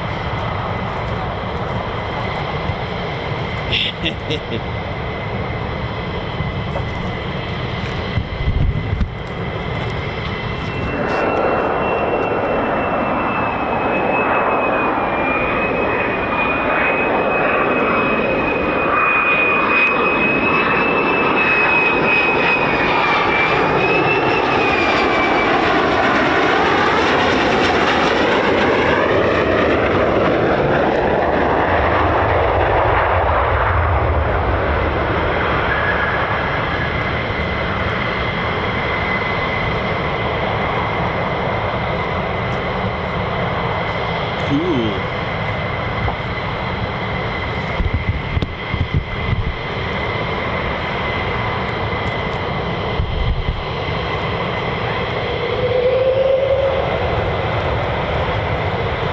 Here we go.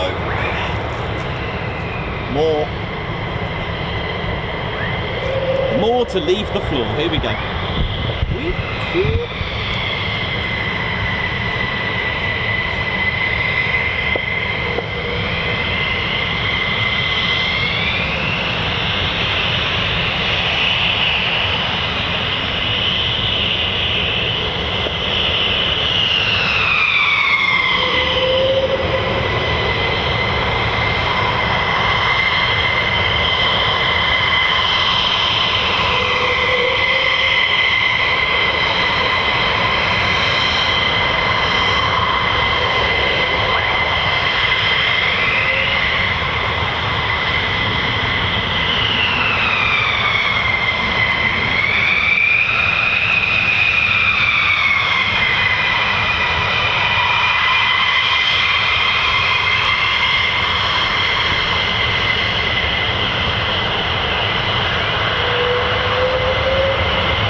That will literally just stay right there.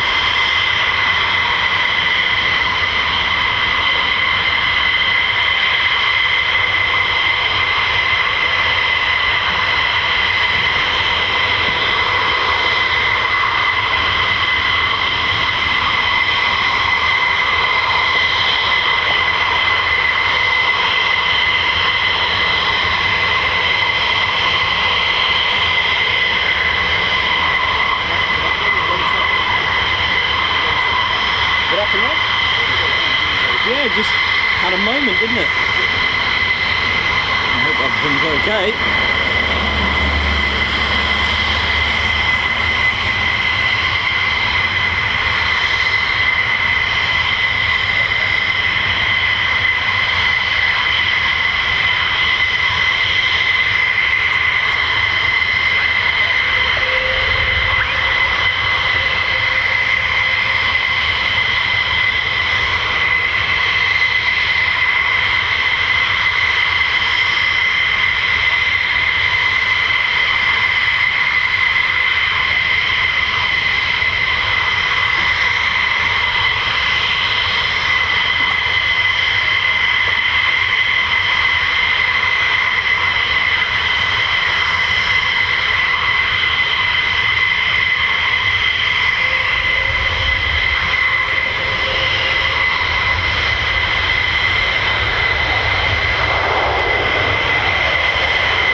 wondering if it was just too sharp a turn to get on to the to line up and depart.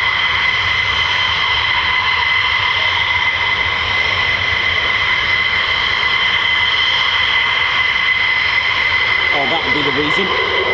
Incoming.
Here we go.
Well, there we go, ladies, gents, teddy bears. That's wave one complete. Thank you very much. Hope we're all good. And thanks to all our regulars.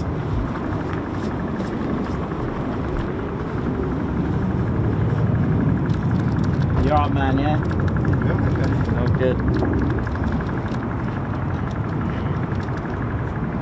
ladies. Amazing, isn't it? I Oh yeah. That's what we need a Ted Coningsby on the controls. Ted, what we got, mate? We've got some incoming, have we? Yeah. Can you see that? How can you see from there? Bears of amazing eyesight. But Gary Lockton, welcome to the TCS Posh Officers Club Guards March. High five. Alan Burden, congratulations, member for 20 months. Thank you, my lovely friends, and thank you as well, Alan, for being a member for 20 months. Margot Baxter, Guards March towards Ted Salmon Bagels, and another Guards March for Margot Baxter. But congratulations to Richard and everyone celebrating something to celebrate this weekend. Thank you. Sue W gifted a Ted Coningsby membership. High five, Guards March. Dave Johnson, member for 1 month. Thank you very much. Great to be here. Thanks, Nikos Ted and TCS. Guards March, thank you very much. Babsar, high five. Guards March, thank you for gifting a Ted Coningsby membership. Karen Perkins, member for 27 months. That's impressive. Thanks to the hours of entertainment. Guards March, thank you as well. 27 months with us. That's impressive. Mark Moody, high five. Guards March, thank you for gifting a Ted Coningsby membership. Stuart Skeggs, congratulations, member for 13 months. Oi oi TCS family, who needs Channel 4? And we have a fantastic channel of our own. Bernie Hagyard, thank you for the super sticker, Guards March. Ali Leyland, thank you for the super sticker as well, Guards March. Andrew Porter for Nikos in the wet weather, thank you very much for the super, Guards March. Dominique Millet de Saint-Aubin, member for 8 months. Oi oi, good afternoon all, and good afternoon to you. Andrew Porter as well, thank you for another super chat. Guards March. And a Guards March finally for Robert Brassel, who's a member for 17 months. Millions and millions of seconds. Thank you very much indeed, and a Guards March for you.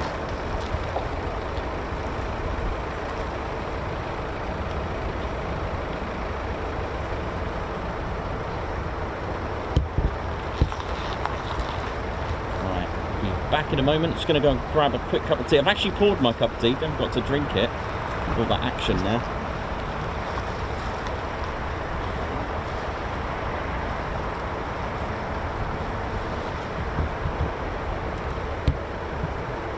Okay, going to charge the batteries up a little bit. Be right back. Thank you.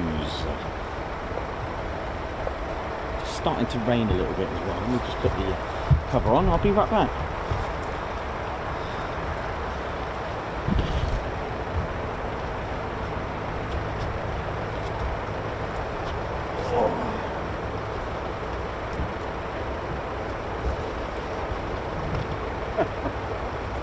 Quite impressive. Thank you.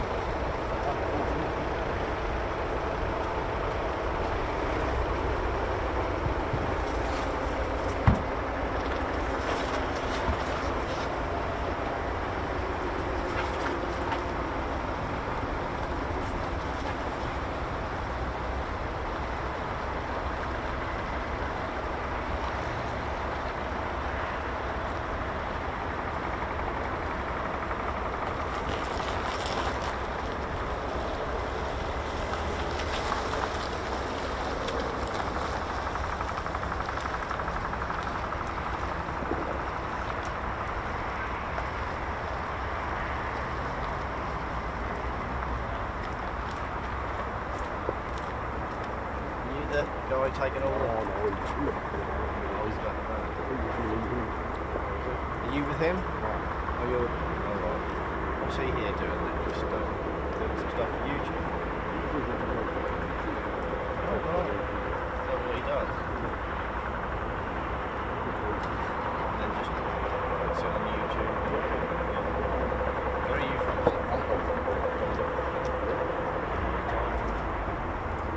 Of course you are. I won't tell you we've been great rivals for tonight. You're the best team in the Premier League at the moment. We are. But this is the man who's... How's How's it going? All right. You've got your own YouTube channel. I do see. Yeah. Do you really? I'm live at the moment. All right. Yeah, I've got a little. It's fine. It's all So you do a load of film and then put it on YouTube? It's now live on there. You come here a lot? Yeah. Once or twice. You obviously see don't know what happened there. I'm just. Hey man, how you doing? Just fascinated there. Quick reaction. Oh yeah, sorry about that. I did want to look through all of that. How do you know that? People banging on Chris. How you doing? All right, you good? But the one that went on before him, he's got All right, yeah, you good? hot engine failure and he's got cabin pressure. Can you hear all this? Yeah, I've got the scanner in the pocket. Yeah. So he's currently food bar down there. The two F-35s that come across have diverted Fairford. Nice to meet you. Not at all. Not The one that just yours one, he's down there. But the one that went before him, mega issues, and yeah. How do they have issues with planes that are like 25 years old? Is that how much they are? I don't know what the 15 is. Oh, well, Obviously the 35. landings now, yeah. So we And one of them's got a problem. But how much more advanced are they than the... Can fly by wire. Are they the most sort of sophisticated fighter plane in the world? Right, it could be a load in one go. So Take it you're a big plane. Yeah, I've got all the gear and no idea. I don't know enough about it. So who's got the most... Fuck no, that's fuck thank you very much. Thank you. Yeah, no worries. In Russia then, do you think really they're... Yeah, it's plenty to come back. All right, take care. Bye. Hey man, you're right. Yeah, he's got mega fuel issues. Oh, was it? I'm fascinated with the quick reactions. How quick he just flicked the air brake. They're just, I don't know if you've seen the compression store. Yes, I did see that one. How quick? It's like, yeah, air brake, thank you. Air brake, thank you, fuck that, I'm off. But he's not actually made it clear of the runway. Sorry, that's shit. If we want to watch some of your stuff, then what do I go on YouTube? Ted Coningsby. Ted Conner, you got a car? Yeah. And I'll go and have a look. No worries. Go and have a look. Yeah, have a gander. I will.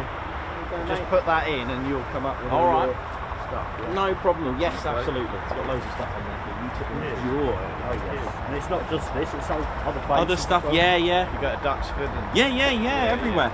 Mackloop, Guys, Norton, Marron. I live West Row, right near Holditch. Mildenhall. Oh base, yes, so I yes, I go there. see Yeah. the planes. So all you're the gonna time. hear the speedway start up in March. We're back. Oh, you Speedway man, are you? No, Oh, yeah. yeah. One of the track lads. Are you? Yes, we're all back fighting again.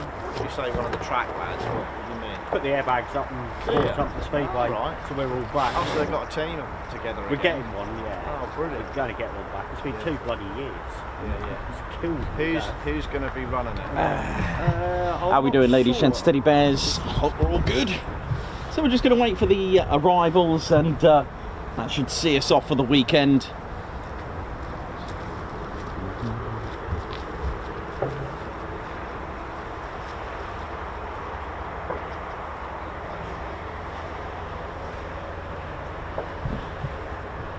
It's all gone quiet round here now.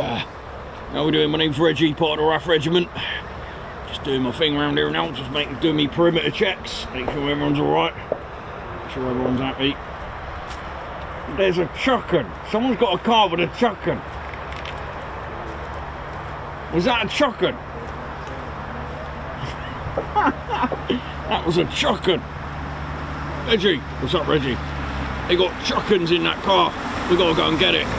We need chuckins. I might have to go and get them. We just spotted chicken. What do they call it?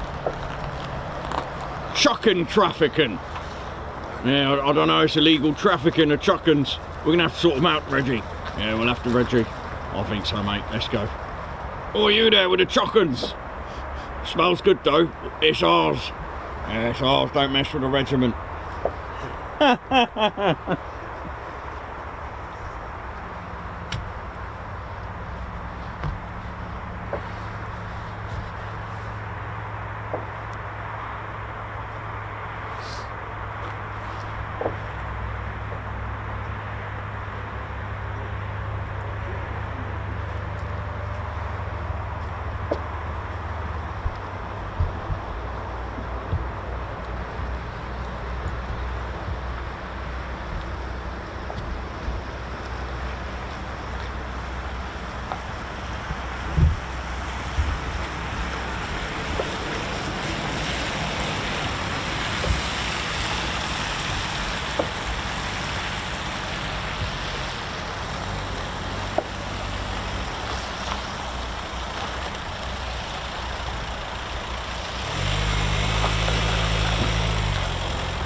Oh yeah, I'm on there. Yeah.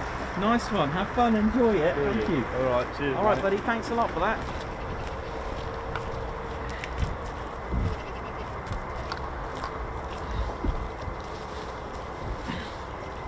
Hi, you all right? Yeah, good. Thank you. No. Maybe it's just been washed. Say hello because my little grandchildren, they absolutely love you. Oh, nice. Yeah, I've got them. I've got one of your pictures Oh, did you? Oh, lovely. from the Red Arrows. Yeah. Oh, We that's framed a it for nice Christmas, photo, didn't that. like Yeah, Oh, yeah, they love it. Oh, They have nice. to have you on every time they come Yeah, round. come round. ours. Turn on. I said, not yet. oh, that's lovely. Thank you. You come from far away? No, we live. I see you at Marham, didn't I? Oh yes, of course you did. Yeah. No, I'm only down the road from Marham. Yeah, Mm. not far from Marham. Ooh. Yeah. Just loads out there to come back, so that's quite good. Yes. Have they been doing any low approaches or just coming straight? No. The first 4 that come back are just literally straight in. Yeah. But Yeah, we saw them come back, didn't we? yeah, it's pretty rough weather though, to be honest. Yeah. Yeah. Well, 2 went over when we were stood down there, but you couldn't see Yeah, them. there was actually like a cloud check because Yeah. it was pretty. Yeah, because it came right over us, didn't it? Couldn't Yeah. see it. Yeah. Wonder what happened to that one that didn't go. I think it's something to do with the fuel. The fuel wasn't some fuel issues. I think I've heard. Oh yeah. But amazing reactions though from the pilot to just ready to Yeah. go and then off, And then quick, off, gone. yeah. They do it. I said I don't know whether they automatically shut off, but I don't know. Either way, it's impressive. Yeah, it to was pull straight that off, wasn't it? And also, I admire the pilot behind who literally slammed on the brakes as well. So Yeah. it's really Yeah. amazing to have that knock-on effect. Mm. They're just tops. That's why they train all the time. Yeah. You know, just in case. there must be some more coming out. I would have thought. I'm not sure. Oh, was that ground crew gone then? Sorry. There was a ground crew still over here a while ago. I wonder if they've, I think Gone now? they've gone. Yeah. My guess is Oh, no, that's it. are they? I like them because I think that you're coming out, but my guess is that is Yeah. that's done. You know, they've all gone. They have Yeah, all they have now. gone. Yeah, I think we've had all 4 squadrons out, and for a Friday, Oh, right, really? yeah, or I think so. It looks like it. Yeah. Seen all colours and different sets of flights, so it's just a guess anyway. That Yeah. you know, Yeah. I'll just pack up and all the slot and back. Go on. But yeah, Where are you going next week? there'll be definitely Conning being definitely Friday here. Yeah. I'll maybe do 2 shots. Yeah, I like it. Yeah, it's good. Yeah, really good. I'm just looking forward to the seeing the VBMF aircraft as well. So. When will they start going up again then? I don't know, anytime soon. I don't think the Lancaster will be out until March, April, but that's just a guess. This, You'll my see friend that going here up. said it's still in bid, so I Wow. can't see that being out until March time. But there we go.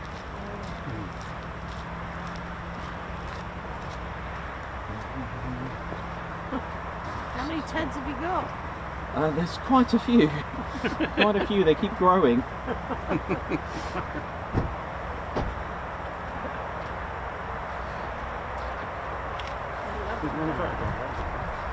Ted? Would you mind if No, she not at all. answered, It's and then fine. I I'm can just gonna take a check it out. photo and then the grandchildren will be green with envy. Mincing Ted! There it is. There we go. Ted, let's go, mate.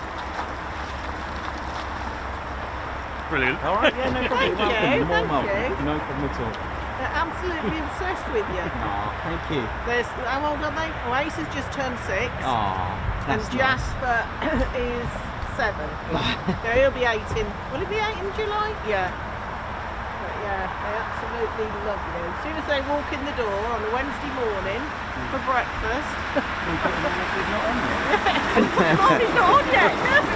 Yeah, but he must be. Aw. Where is he today? Well, we don't quite know yet. Thank you for that. No, thank you. No for that. problem at all. No problem. I'll see you soon when you're not at Marham this week, are you? I'm not sure. I'll see what the deal is. I'll see what Yeah. what the score is over there for next week. Yeah, nothing happens over there a lot, does it? It's been quiet. It has some good times. Yeah, You've there'll had be some good times. Yeah, I've seen the typhoon do it. Left his lunchbox there one day. Yeah. Went back a week later, it's still there. Yeah. See you later.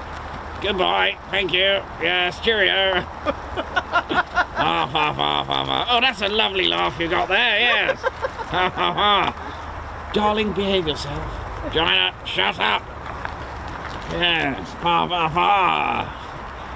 I must keep an eye on you. Will you shut up, I'm talking. Hey, what's going on over here? What sort of fuss? Hello, Drew, how are you? I'm alright, mate. How you doing? Yes, far. Oh, that sounds alright, doesn't it? Yeah, it's alright. What you been doing? You know, playing around the golf. What, in this weather? Yes, golfers. We take a walk, we take a stride. Yep, we do the rounds. No matter what, through storms. You see, flying takes a lot of skill. Joanna, monocle, please. Darling, that's a magnifying lens. Oh, well, I may have to have my monocle. Hey, listen, young man, Drew. You see me across the road, please? Sure, 1 second, mate. Where are you going? Yeah, I can see ya. No, can you walk me across the road, you silly fool? Dear, oh dear, you just can't get these Crown Crew these days, can you? Well, Joanna, at once. Come and find me across the road, please. Thank you. What is he on about? Dear, oh dear. How you doing? My name's Grand Crew Drew. Hope you're all good. And just been working with the 48th. That's right, the Fighter Generation Squadron. Yeah, it's all been pretty good round here. There's no current bun today. What is going on? Do you know what? It's days like this when I think, God, do you know what? Could be lying around in the Bahamas, do you know? That's right. Or sunny Devon, or even Cornwall. Just somewhere with a bit of sunshine. Never mind. My name's Grand Crew Drew. It's nice to meet you. Hope we're all good and enjoying the show. And hope we're all good. And yeah, whether you're watching it on the Wobbly Jelly or your dog and bone, hope it's all good. Oh, good day, mate. Hey, how you doing? Ozzy, how you doing, my man? You alright? Give me a hug, mate. Yeah, you alright? Yeah, I'm alright. How are you? Yeah, I'm alright. You know, just doing the rounds on me break, off to the sweet shop and all that. Yeah, good day. Do you ever get sunshine here?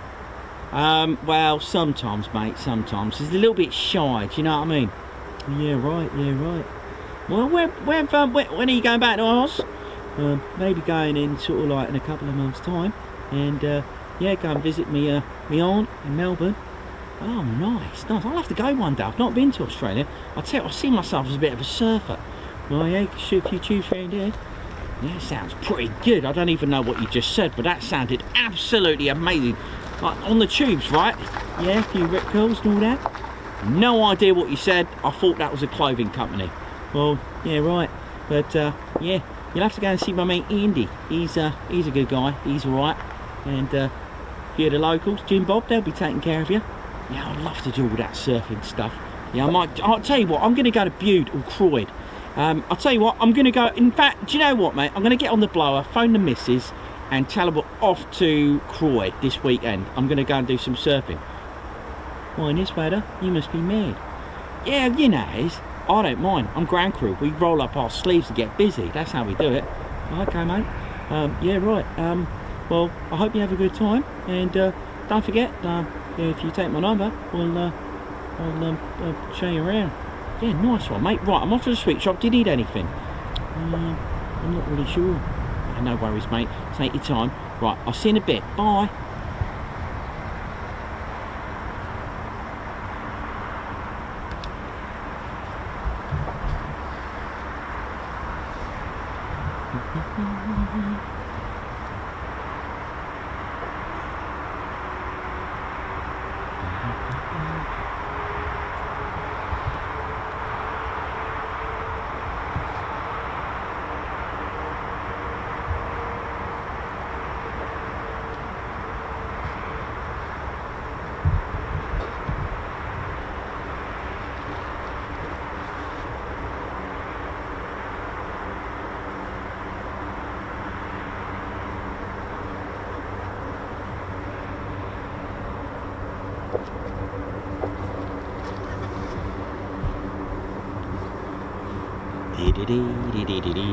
How we doing, ladies, gents, teddy bears? That's how it can be here. 1 minute could be absolute ultimate amazingness, and then quiet. I reckon that's the startup of that engine, the F15 that didn't quite go out. I reckon all the ground crew have gone now, so can't see them starting the next ops. But we've got plenty of aircraft still out to come back, so enjoy. Rockin'.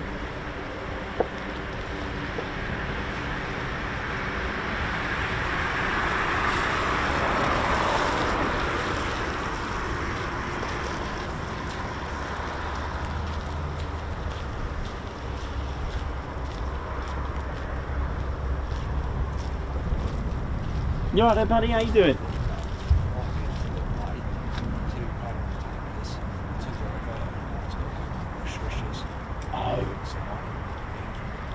Okay, mate. Yeah, no worries. Thanks for that. Yeah, no, thank you. No worries at all.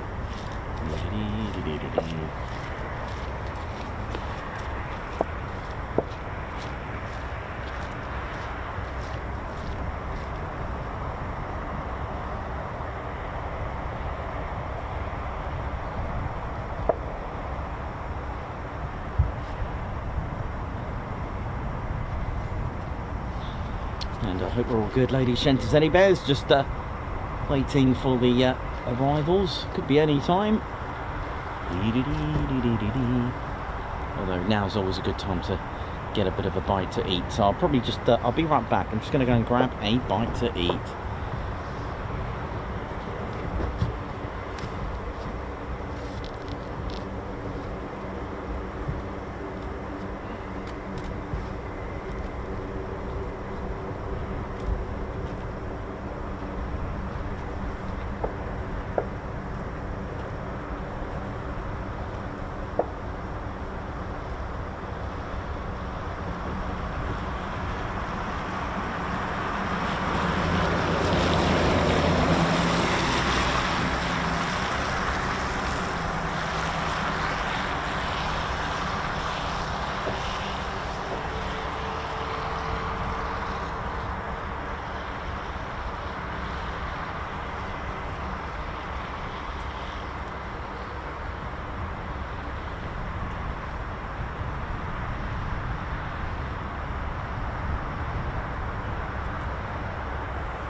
Right.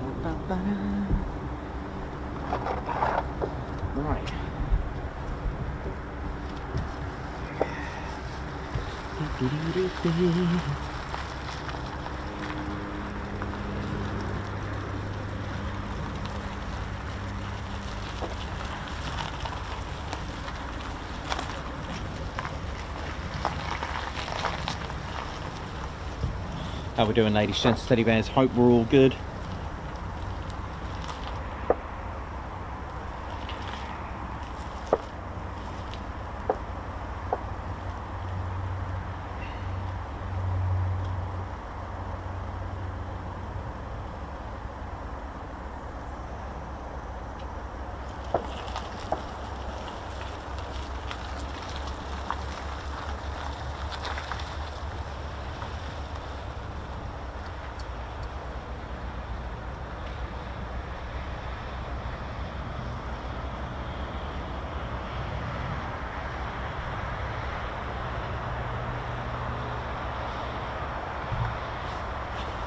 Ladies, gents, teddy bears, we mentioned that 149 Squadron were here during the sort of 1941, and Lakenheath did become independent. And what I sometimes forget to mention in our history chats, that RAF Lakenheath was actually a satellite station, which means it was managed by another base. In this case, it was actually RAF Mildenhall.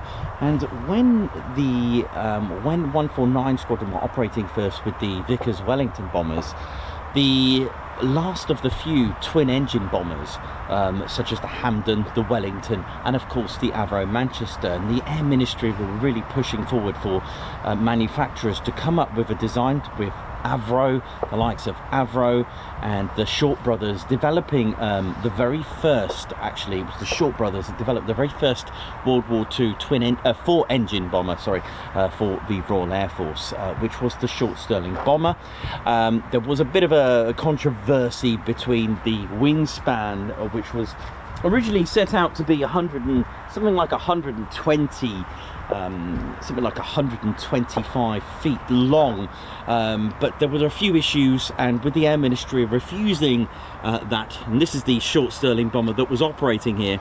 The very first aircraft was actually the Vickers Wellington to operate here first, with 20 operational training in it. Yes, I've got the engine, it's the propellers, but it was struggling. It didn't really have the lift, and I got a bit of a sad story. It wasn't really liked, such as the Halifax as well, with our bomber Harris as well. Air Marshal Harris was really pushing the Avro Lancaster. And to be honest, the Avro Lancaster was one of those aircraft that didn't really need a lot of tweaking. The Halifax, for example, that H stabilizers had the kidney fins on there. They had to change them to a much more flatter ones. But nevertheless, we do have a story with 149 Squadron, and a bit of a legend. We've got a few legends here, one linked with the base itself, if we get time to do so, and one that was actually linked with the 48th Fighter Wing today, which was at the time the 48th Fighter Group. Now, I want to talk to you about a particular legend that was here, Pilot Officer Ron Hume Middleton, who was awarded posthumously the Victoria Cross for his mission, which sadly cost him his life by saving others. Ladies, gents, teddy bears, this is a story about 149 Squadron and a man named Ron Middleton. Now, he was born on the 22nd of July in the year of 1916 at Waverley, Sydney. So he was Australian and a great nephew of the explorer Hamilton Hume. Now, when he was younger, Ron was he was an excellent sportsman. He attended school in New South Wales, and he followed his father's footsteps, working at cattle stations across the state. It was in 1940, in October, Ron joined the Royal Australian Air Force under the Empire Air Training Scheme. So he learnt to fly with number 5 Elementary Flying Training School in Norromain in New South Wales, before he was eventually transferred to Canada, where he eventually completed his training. Now, Ron joined the Royal Air Force's. Ron joined the Royal Air Force, and he was originally based at RAF Mildenhall, where 149 Squadron was based, and he arrived there in February of that year. Now, he was a second pilot on the short Stirling bomber, that's this. Now, by the end of 1942, he was promoted to a flight sergeant, and his first raid as the pilot in command took place that month in a particular raid at Dusseldorf. Now, there was a particular mission that took off from Lakenheath. I'm just checking that there's no aircraft arriving. Now, he went on a particular mission and departed Lakenheath for a mission to attack the Fiat works in Turin in Italy, November 1942. Now, let's talk to you a little bit about what happened. So this is the aircraft that took off. This is the short Stirling bomber that took off for the raid in Turin to bomb the Fiat works, which sadly it did not go well. Now, I'm going to read you an article, and I'll kind of just sort of make it into the Ted Coningsby way, like I normally do with my commentary, and just add a bit more depth, if it isn't too much depth, this as it is, because I'm going to read an article from the Gazette, and it's actually quite moving what happened. Now, it was the 12th of January 1940, November 1942. And it was here that Middleton's, or Flight Sergeant R.H. Middleton, he took off from here to go on a bombing raid with his short Stirling bomber. Now, he was the captain and the first pilot of the very aircraft. They took off that evening in 1942. It was very difficult, the flying conditions. Very low altitudes were going to be needed, and they needed sufficient fuel to make sure not only to carry out the raid, but to get back safely. It was a very cloudy day, pretty similar to this actually, especially November. Now, before the bombs could be released, there were issues. They couldn't see the targets. They were over Turin.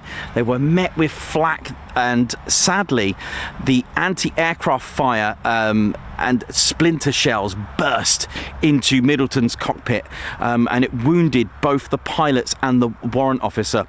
Flight Sergeant, this is quite graphic, by the way. If you're a bit queasy, please don't listen to this. I'll give you a few warnings. When they got to Turin, they were met with very heavy anti-aircraft flak and fire. They couldn't see the target very well. In fact, check this out, they were even doing a few circuits just to try and locate this target desperately. Now, the anti-aircraft fire burst right at the front of Middleton's aircraft, and it's shattered to pieces, and a piece of shell smashed through his eye socket and taking out his whole eye, and exposed his bone of his eye. Now, his right eye was gone, and the bone was completely exposed, and this is absolutely shocking. He had a few other shell splinters on his limbs as well. He then started to become unconscious, and the aircraft dived to 800 feet. That's easy pickings for any anti-aircraft fire. Before control was regained, he did come out of he was conscious. He got himself back, and he took the aircraft to about 1,500 feet. And they tried to release the bombs, and the aircraft, meanwhile, being hit so many times by flak, he was even hit in the shoulder. He was losing so much blood, and he only had one eye.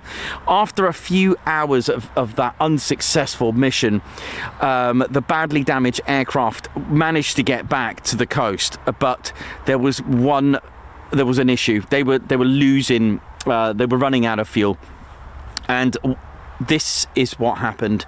They were over the French coast, not far from home, but only had about 5 minutes of fuel. He did the right thing by just offering his crew to bail out. 2 stayed with him, the others bailed out, so 5 left safely, but the front gunner and the flight engineer remained to assist, and sadly they all perished. Middleton saved those 5. He saved 5 airmen for his valour He just kept it going. He wanted to get those men back safely. The Valour earned him a Victoria Cross, and this is something specific to Lakenheath. Lest we forget Ladies, Gents and Teddy Bears.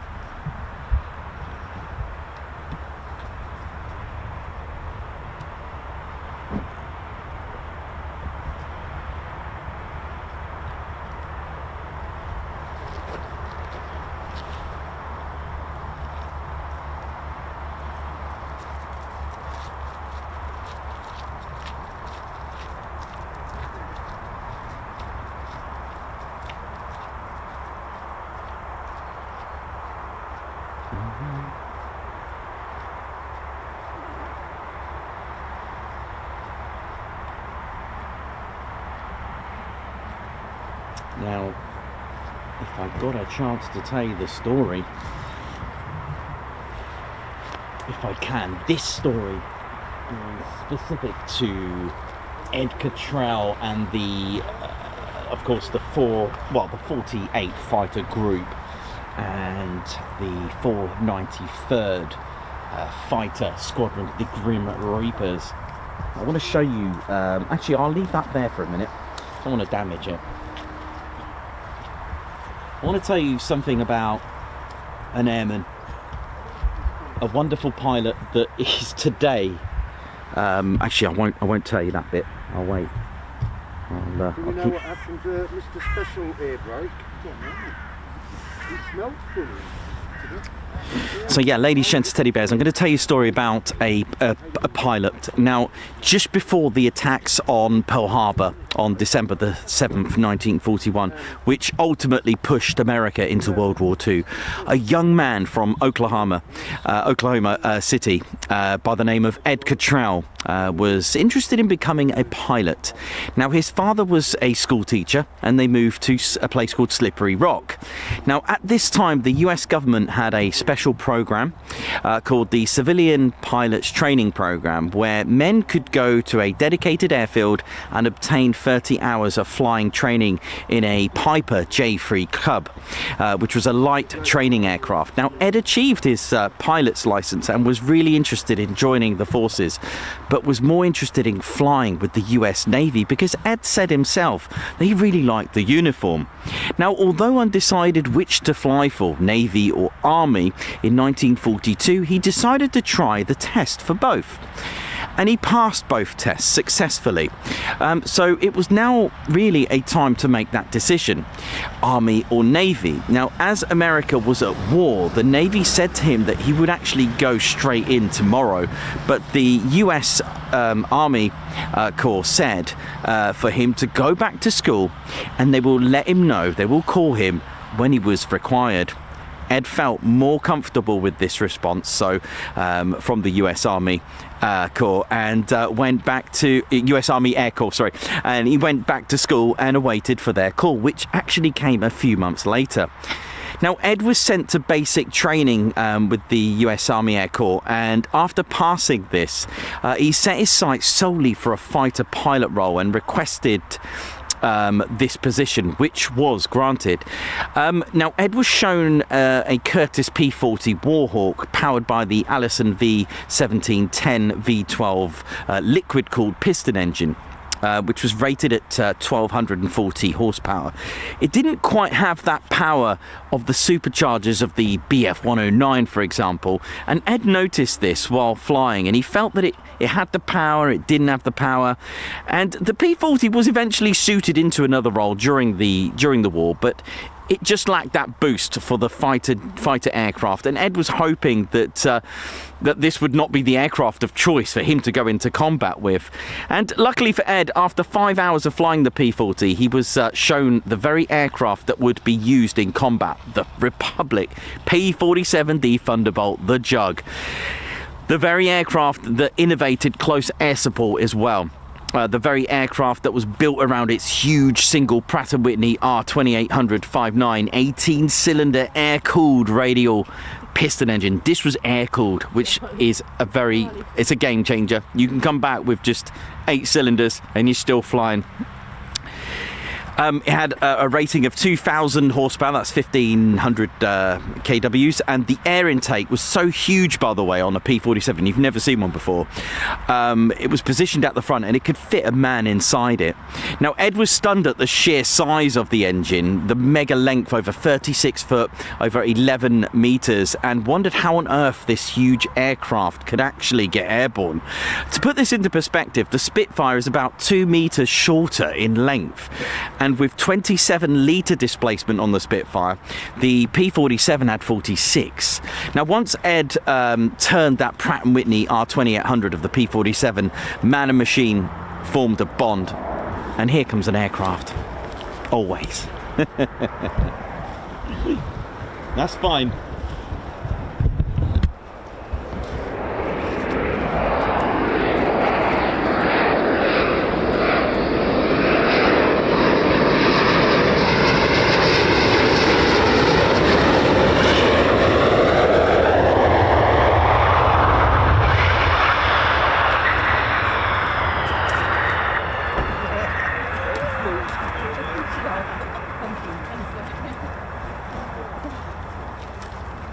We will continue with the story of 493's legendary Ed Cottrell very shortly.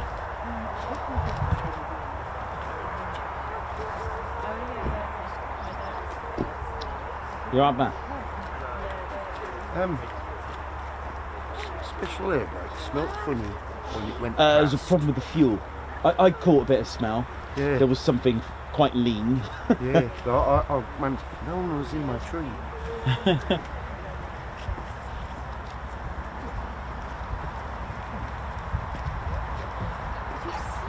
Yeah, Ron Hume Middleton, Royal Australian Air Force pilot, 149, Victoria Cross from here, 1942 November.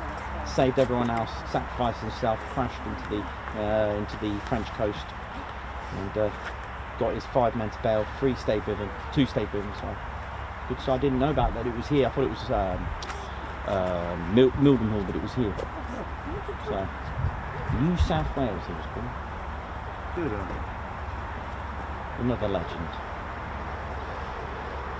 Yeah, I've smelt that. I caught there was something. I was like, oh, it smells a bit lean, like real fresh, like unburnt. If you, yeah. She was almost in front of me.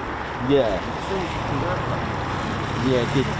But someone said it was something to do with the fuel. So, tell you what, amazing. I can't get over the reaction. It's like ready to go. No air brake, brakes done.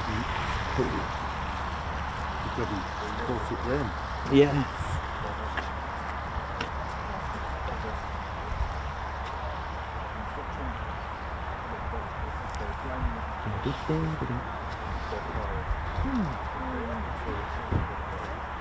Well, there's got to be another one with it.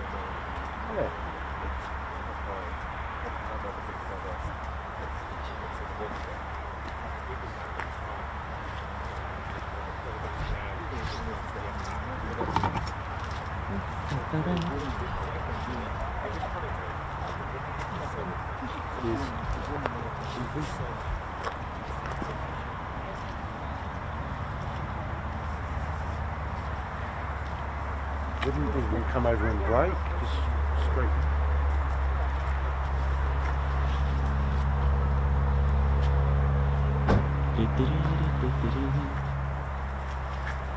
So while we wait for the arrivals, I'll show you the P47. Now I've only got the Razorback. There was about 15,000 P47s made, about half and half of those between the Razorback, which is this one, and the bubble canopy version.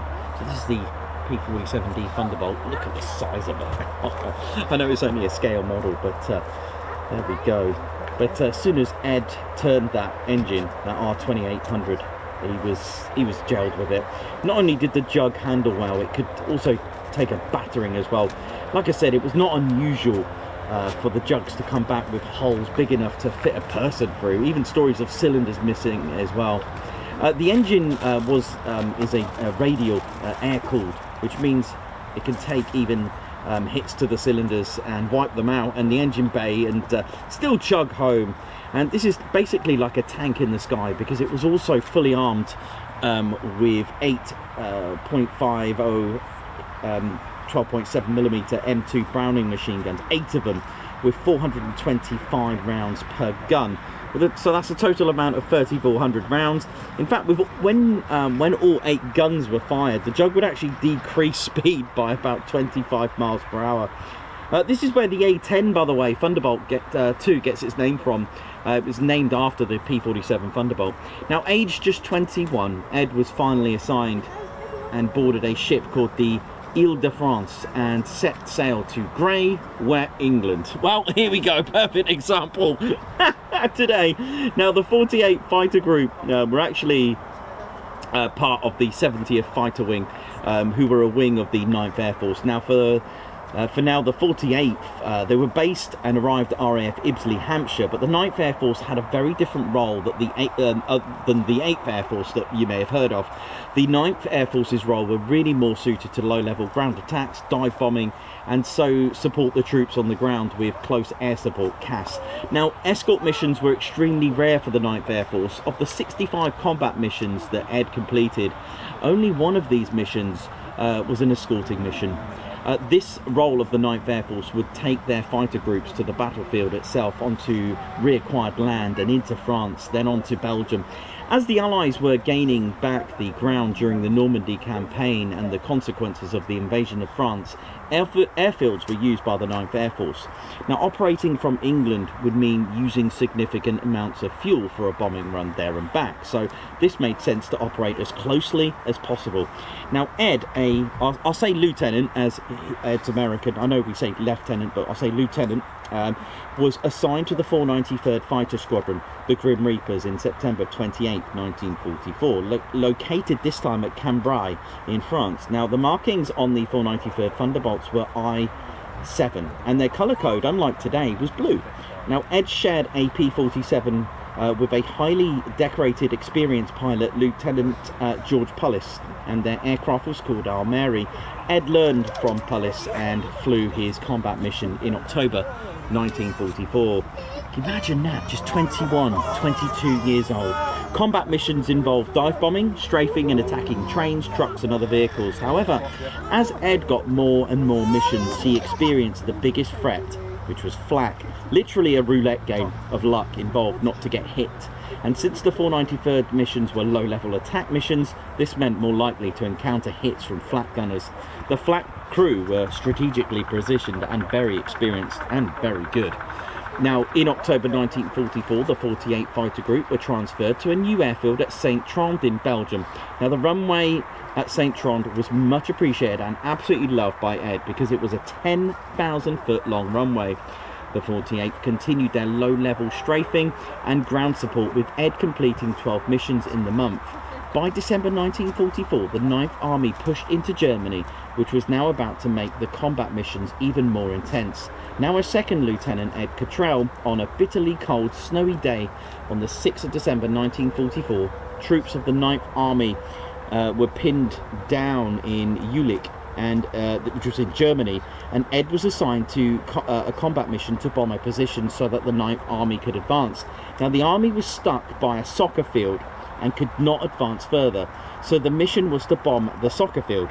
With very low freezing cloud, with own troops on the ground as well nearby, the P-47s would have to go extremely low in order to carry out this successfully. Taking off and flying at treetop level height, maintaining a max altitude of just 200 foot, going about 325 miles per hour, Ed made his first recce pass to see where the 9th Army were. Now, using time delay bombs, they hit successfully and all was looking good. Major Stanley Latiolas ordered for another attack with the strafing run using the Thunderbolt's 8 guns. They carried another strafing attack, and what targets remained and were then directed by Latiolas to head back for base at Saint-Trond. When Ed landed safely at Saint-Trond, unknown to Ed, he was shown by the ground crew that he had over 40 hits to his P-47, caused by small arms from the German defence. The 493rd successfully achieved its mission by attacking the key soccer field and other targets to help the 9th Army advance and break through. Now, they were awarded a Distinguished Unit Citation and DFC. The 48 Fighter Group themselves actually carried out over 2,000 sorties during the campaign. On the 17th of December 1944, 12 P-47 Thunderbolts of the 493rd Fighter Squadron were assigned to another mission, another low-level dive bombing mission to attack a bridge. Now, Ed was flying under the wing of Lieutenant Jim Watson, another experienced pilot. They were to be led by Major Lachiolis and a well-armed 500-pound bomb with delayed detonation and general purpose bombs to also attack targets around the bridge. Now, P-47s flew in flights of 4, and Ed's flight spotted a row of German Tiger tanks. They made circles, passing over and finally dive bombing the tanks and attacking them. However, Ed spotted BF-109s just as Ed was diving to strafe the tanks. This was the worst possible time, because when you have dived down about to pull up, you haven't got the speed, and when you're in a tank like this, you are going to be struggling. And the 109s came in bursting with its 20mm machine guns. Ed pulled up. What bad timing, but he was hit. Smoke started to appear, and hot spluttering oil spluttered all over his bubble canopy and all over the cockpit and into his face. Ed was losing power, and although trying to keep his aircraft flying, he had to fight the oil from his face so that he could see. Now, Ed was looking over to see where Watson was, but could see a 109 came at Watson's P-47. Lachiolis hit and fought off one of the 109s, but Watson was nowhere to be seen, and radio contact was lost. Ed's windshield was covered in oil, so he actually ripped it, he pulled it open, and he could hear the popping and spluttering of his P-47. He knew he was in trouble. All that Ed could do now was try and keep it flying, and was ticking and chugging. He made contact to his squadron commander and reported his situation, but by now he was too low, and it was too late to bail out because he was too low. He was just at 2,000 feet and close to stalling speed at 120 miles per hour. Things got worse. To his horror, 2 109s had crisscrossed around Ed's P-47, dancing around him and teasing him until the crisscrossing ended with a formation, a 109 at each side of his P-47. What does he do now? For what is left in humanity, the 2 109 pilots saluted off Cottrell and peeled away, and left our Mary to hop home miraculously. She landed with a total of, yes, just 8 cylinders. Ed thanked Pratt & Whitney, and apparently he actually kissed the runway when he landed. And he actually thanked Pratt & Whitney for making a life-saving, indestructible engine. Ed also met the very 109 pilot, Karl-Heinz Bosser, that engaged in that aerial assault on the 17th of December 1944. After 79 years, Bosser actually was hit and bailed out and survived. Ed went to the crash site where Watson was perished. On the 14th of September 2024, the P-47 Thunderbolt with the 493rd Grim Reaper markings, along with the P-51, made a special visit here at RAF Lakenheath. Ladies and Steady Bears, it is with great pleasure to announce that Ed Cottrell was here. He was 102 and he's still going. He is 103, and it must have been an amazing sight. And I can tell you now, he sat in that P-47. This is what I heard kindly from the airman that allowed me to. He just got in that P-47 like it was 79 years ago. It was that muscle memory thing. Just it all came back to him. What a lovely story. And there's even an article on the official Lakenheath website that says that he is so grateful that the 493rd are still going. Amazing breed, amazing types of people then in World War II. Absolutely shut down. Yeah, that sad sound of a shutdown when you get excited. It happens to us all here. Oh.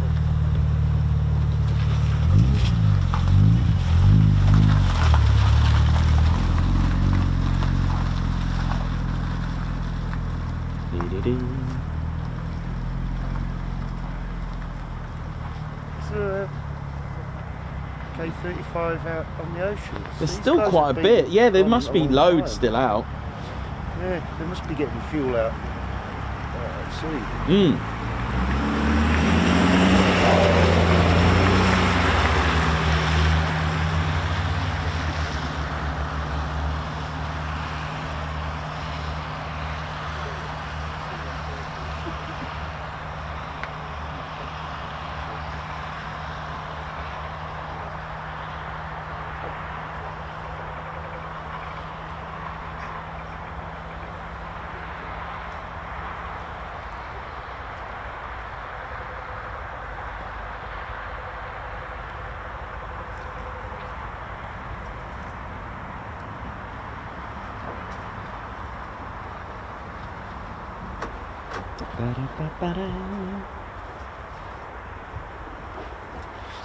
Osprey. Yeah, it sounds like it, doesn't it? Definitely an osprey. Mm.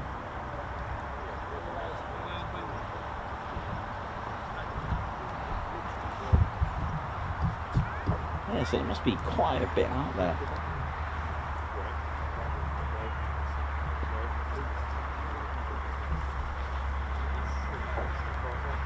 How we're doing, Davey, Daniel Walker, Heather Beatson, General Scruff, Simon Watchell, Daniel Walker, Heather, how you doing, RSVP, Margot. Richard Preston watching from Thailand. Edward Coates. Mark Moody. Oh, thank you. All these stories are never to be forgotten. Absolutely. Absolutely right, mate. Absolutely.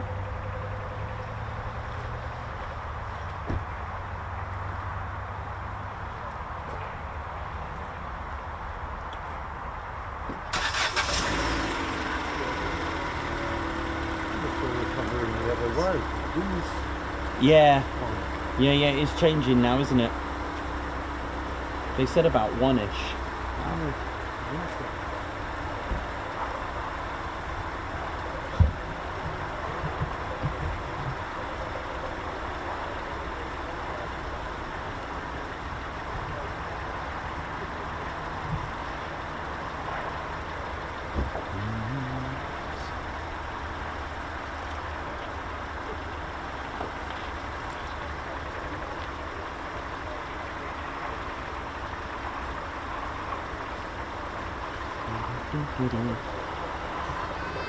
Well, welcome to the Ted Coningsby channel. I hope you enjoyed today's show. We're just really waiting for the aircraft to return. I'm sure there's more out there.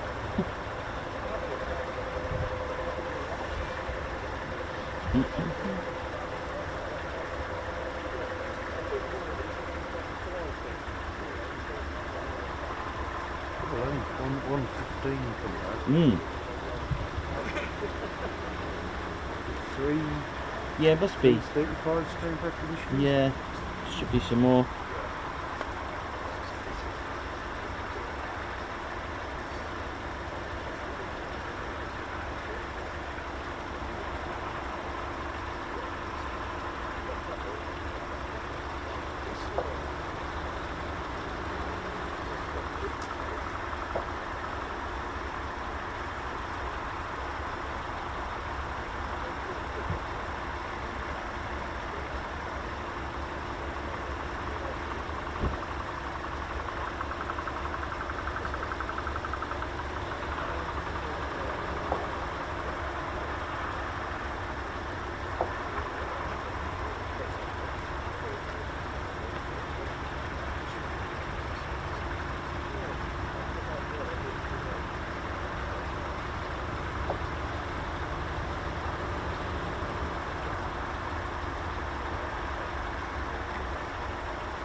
Yeah, it sounded like it, didn't it?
Yeah, so hopefully a busy week for us next week again. I'll try and get you some fun stuff going on next week.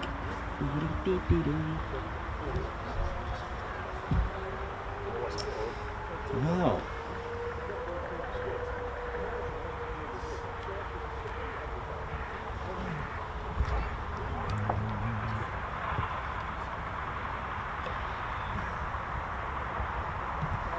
I'm going to go and grab a quick cup of tea actually while I can, while I've still got some.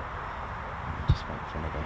Can't see that there's going to be many circuits today in this. There might be, you might get a low approach for a weather check, which is kind of useful, of course, for the for not only ATC but also to the airmen as well, the pilots. But I'll be right back. Just going to go and grab a quick cup of tea.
Well, it certainly wasn't my kettle. Oh, here we go.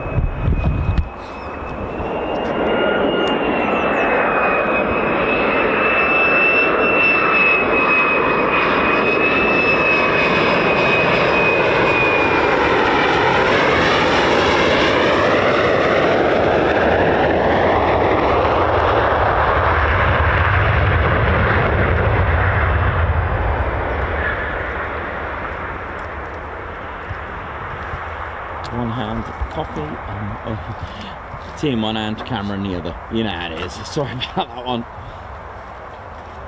Here comes the next one anyway. Be alright for this one. As they appear out the mist.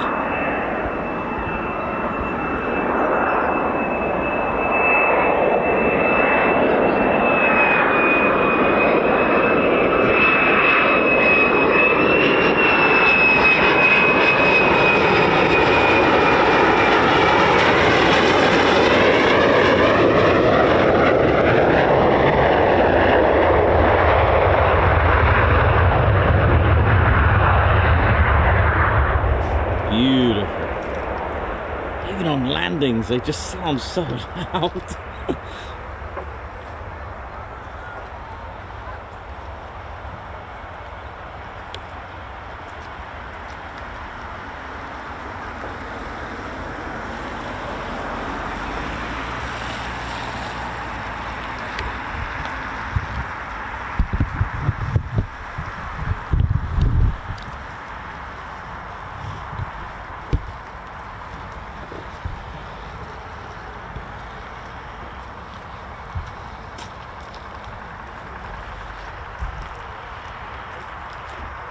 tankering circuit at Wildenhall that's been out at Araserum. Okay.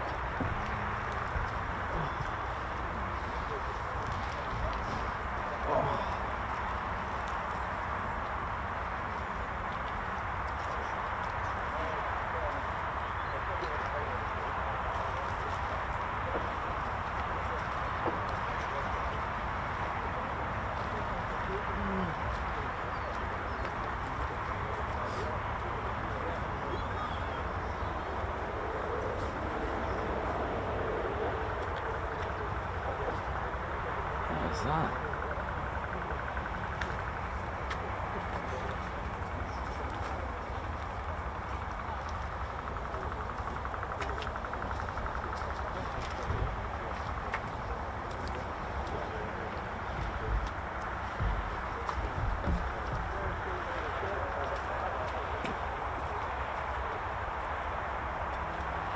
Yeah, I can't say it's getting any circuits today.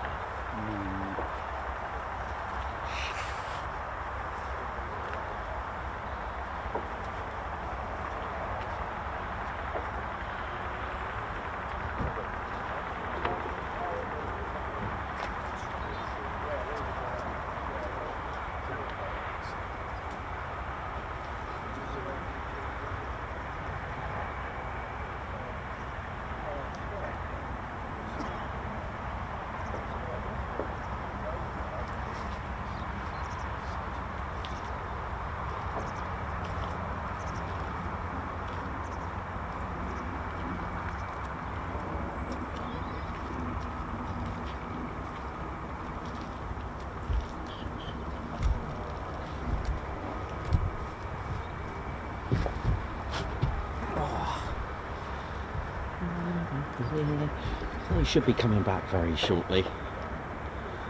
But ultimately, it's been a good day, worth the wait. And that emotional weather, and it's always typical. The weather improves as they finish.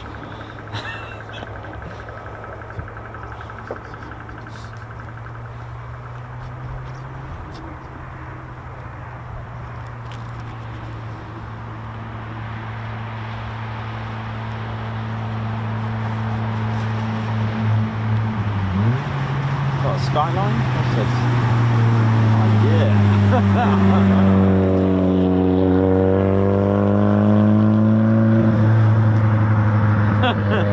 Yeah, no, Ted, we're not doing car spotting. We're not doing that, mate. Smells good.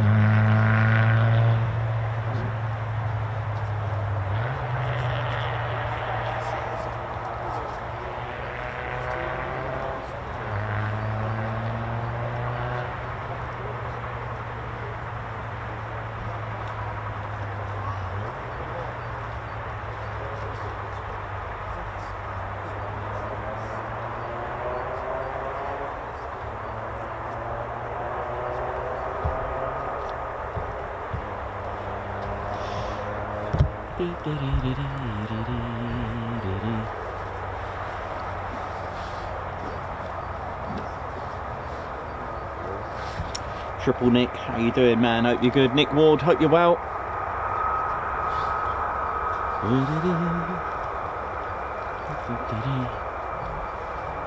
And thank you for the super chat, Nick.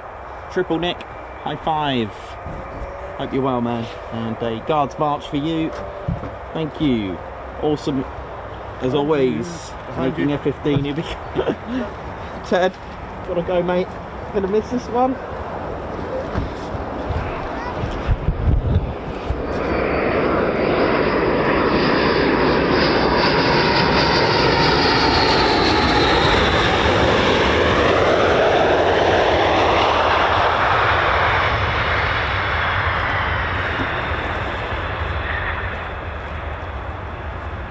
Bit of aerodynamic braking there, aero braking. Cool. Hang on. Let's get that. Here comes the other one.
Lots of sweeps going on here. Weep, weep, weep, weep, weep. Have got a video coming out soon how that all works, how the sweeping happens. Members, you've already seen that. Enjoy. There is a full video of how it all works as well coming soon to a sweep station near you. Oh yes, and it includes diagrams as well.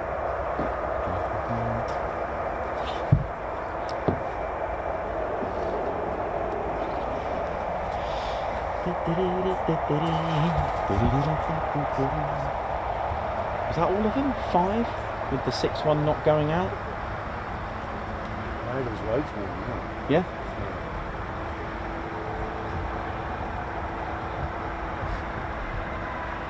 Must be 11. Would have been- Yeah, it's got to be. There was 2 6s, wasn't there? Yeah. Bowlers and Panthers, but 5 and 6. No, here comes one now. That looks like an F. I don't know if that's an F-35. Let's have a look. What was it? Yeah, F-35. You can tell by the slightly different LED or the lights on there.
Looks like they're all coming back out.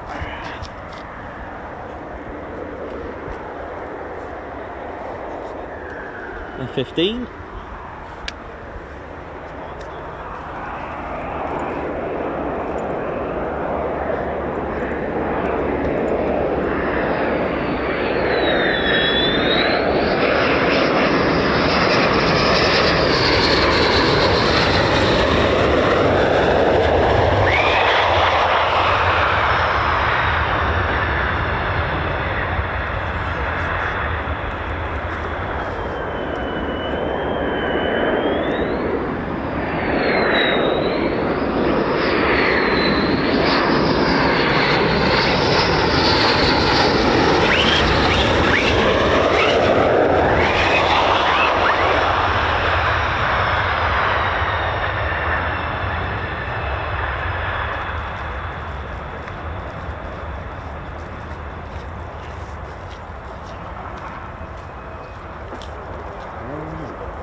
Comes another F-35.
comes another one. Not looking in F15, this one by the lights.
Lovely.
Right.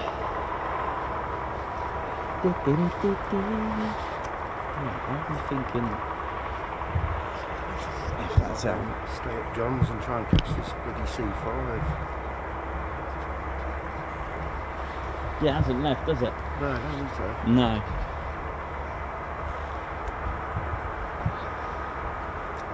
So yeah, Triple Nick, thank you very much for your super chat, Guards March.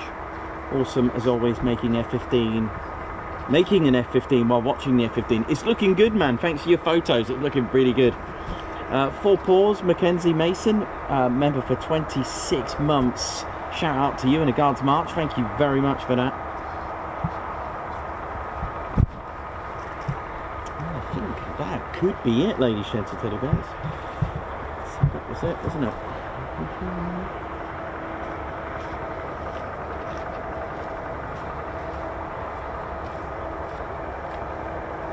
And if you haven't done so, don't forget to hit that like button, ladies, gents, and teddy bears, and come join us, come and subscribe.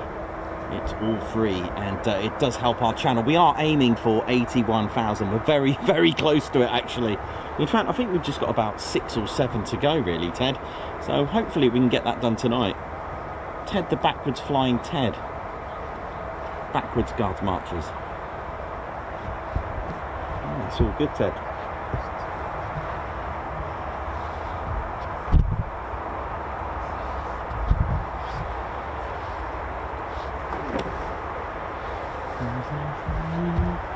Ah, Squadron Leader Ted. How are you? My name is Jens from Germany. Hope you're behaving yourselves. My Squadron Leader, how are you? That's very good. You want to do a guards march? Yes, of course. I will do anything for my Squadron Leader.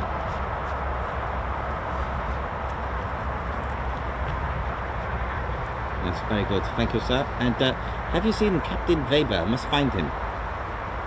No, you haven't. I would have thought you'd know where he is. Really? He's in the forest. I must go find him. Thank you very much. Here, man, are you right? Oh, mate, yeah, good to see you. Yeah, man, really, really cool. So I'll see you again. See you around. Probably barefoot or something. Yeah, wicked. All right, mate. It's not. Yeah, I'll do the first couple of days. Yeah. Oh, good question.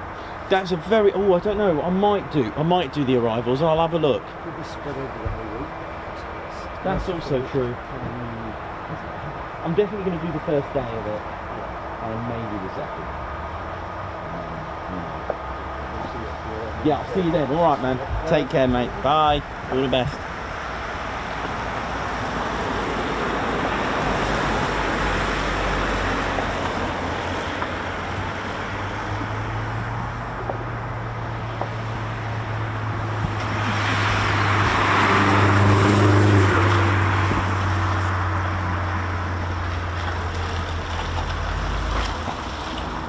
No, Ted, your flag's got a bit mucky there. Let's go and give that a little clean.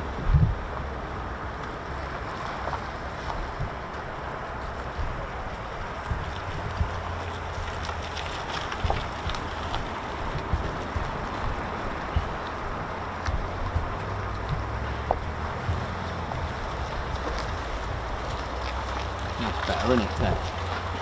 Dee-dee-dee-dee-dee-dee.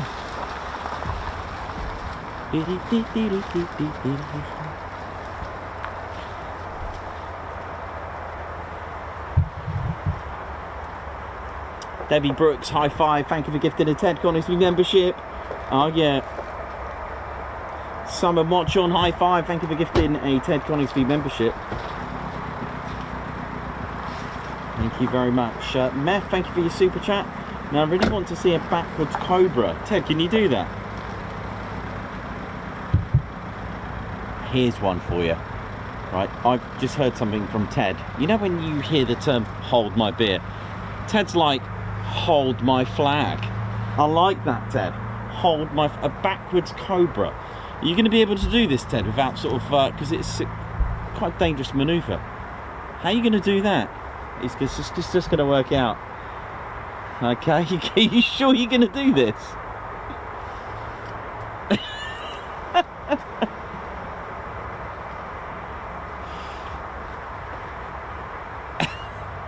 He's doing it. Hey. Uh-oh. Beret down, beret down. It had to happen, didn't it? Okay, nice one, Ted. Good sport. Nice one. Well done. Right. Okay, I think that's us done then for the day. Woo!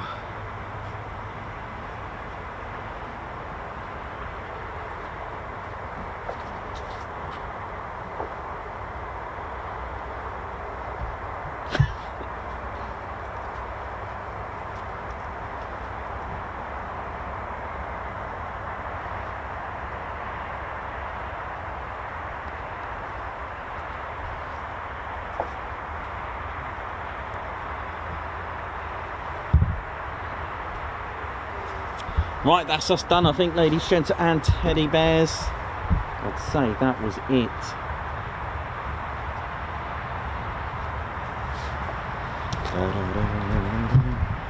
Let's just pop that over there, Ted. Right, ladies, gents, and teddy bears, let's go on to the weekend. And if we get an aircraft landing, we'll take that one for us, eh?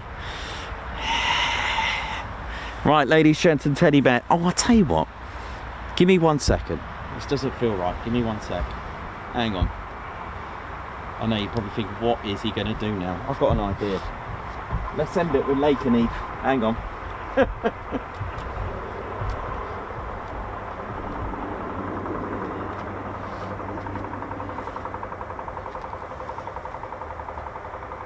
Where did it go?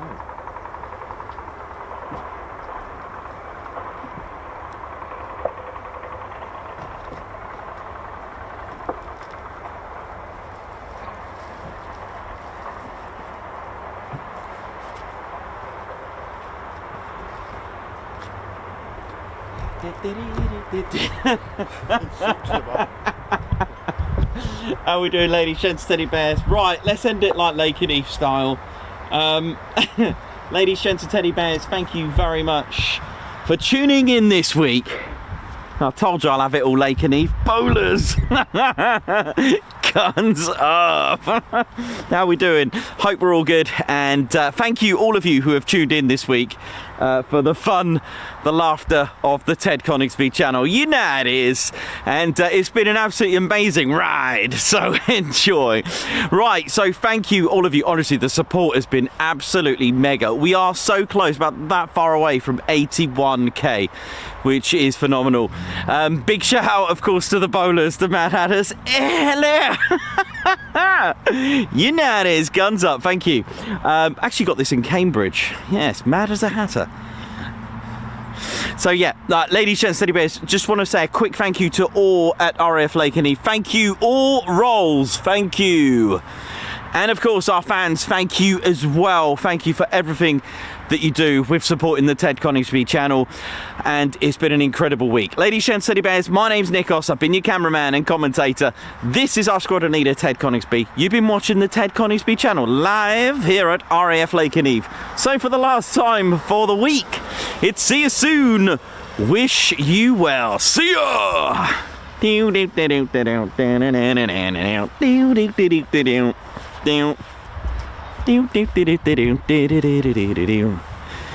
I think that's it there now. See ya!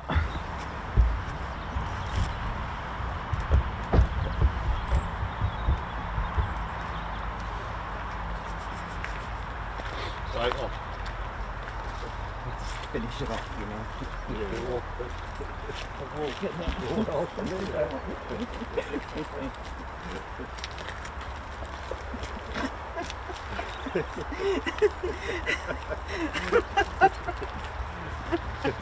Oh man, all good things do have to come to an end, unfortunately. Do. Right,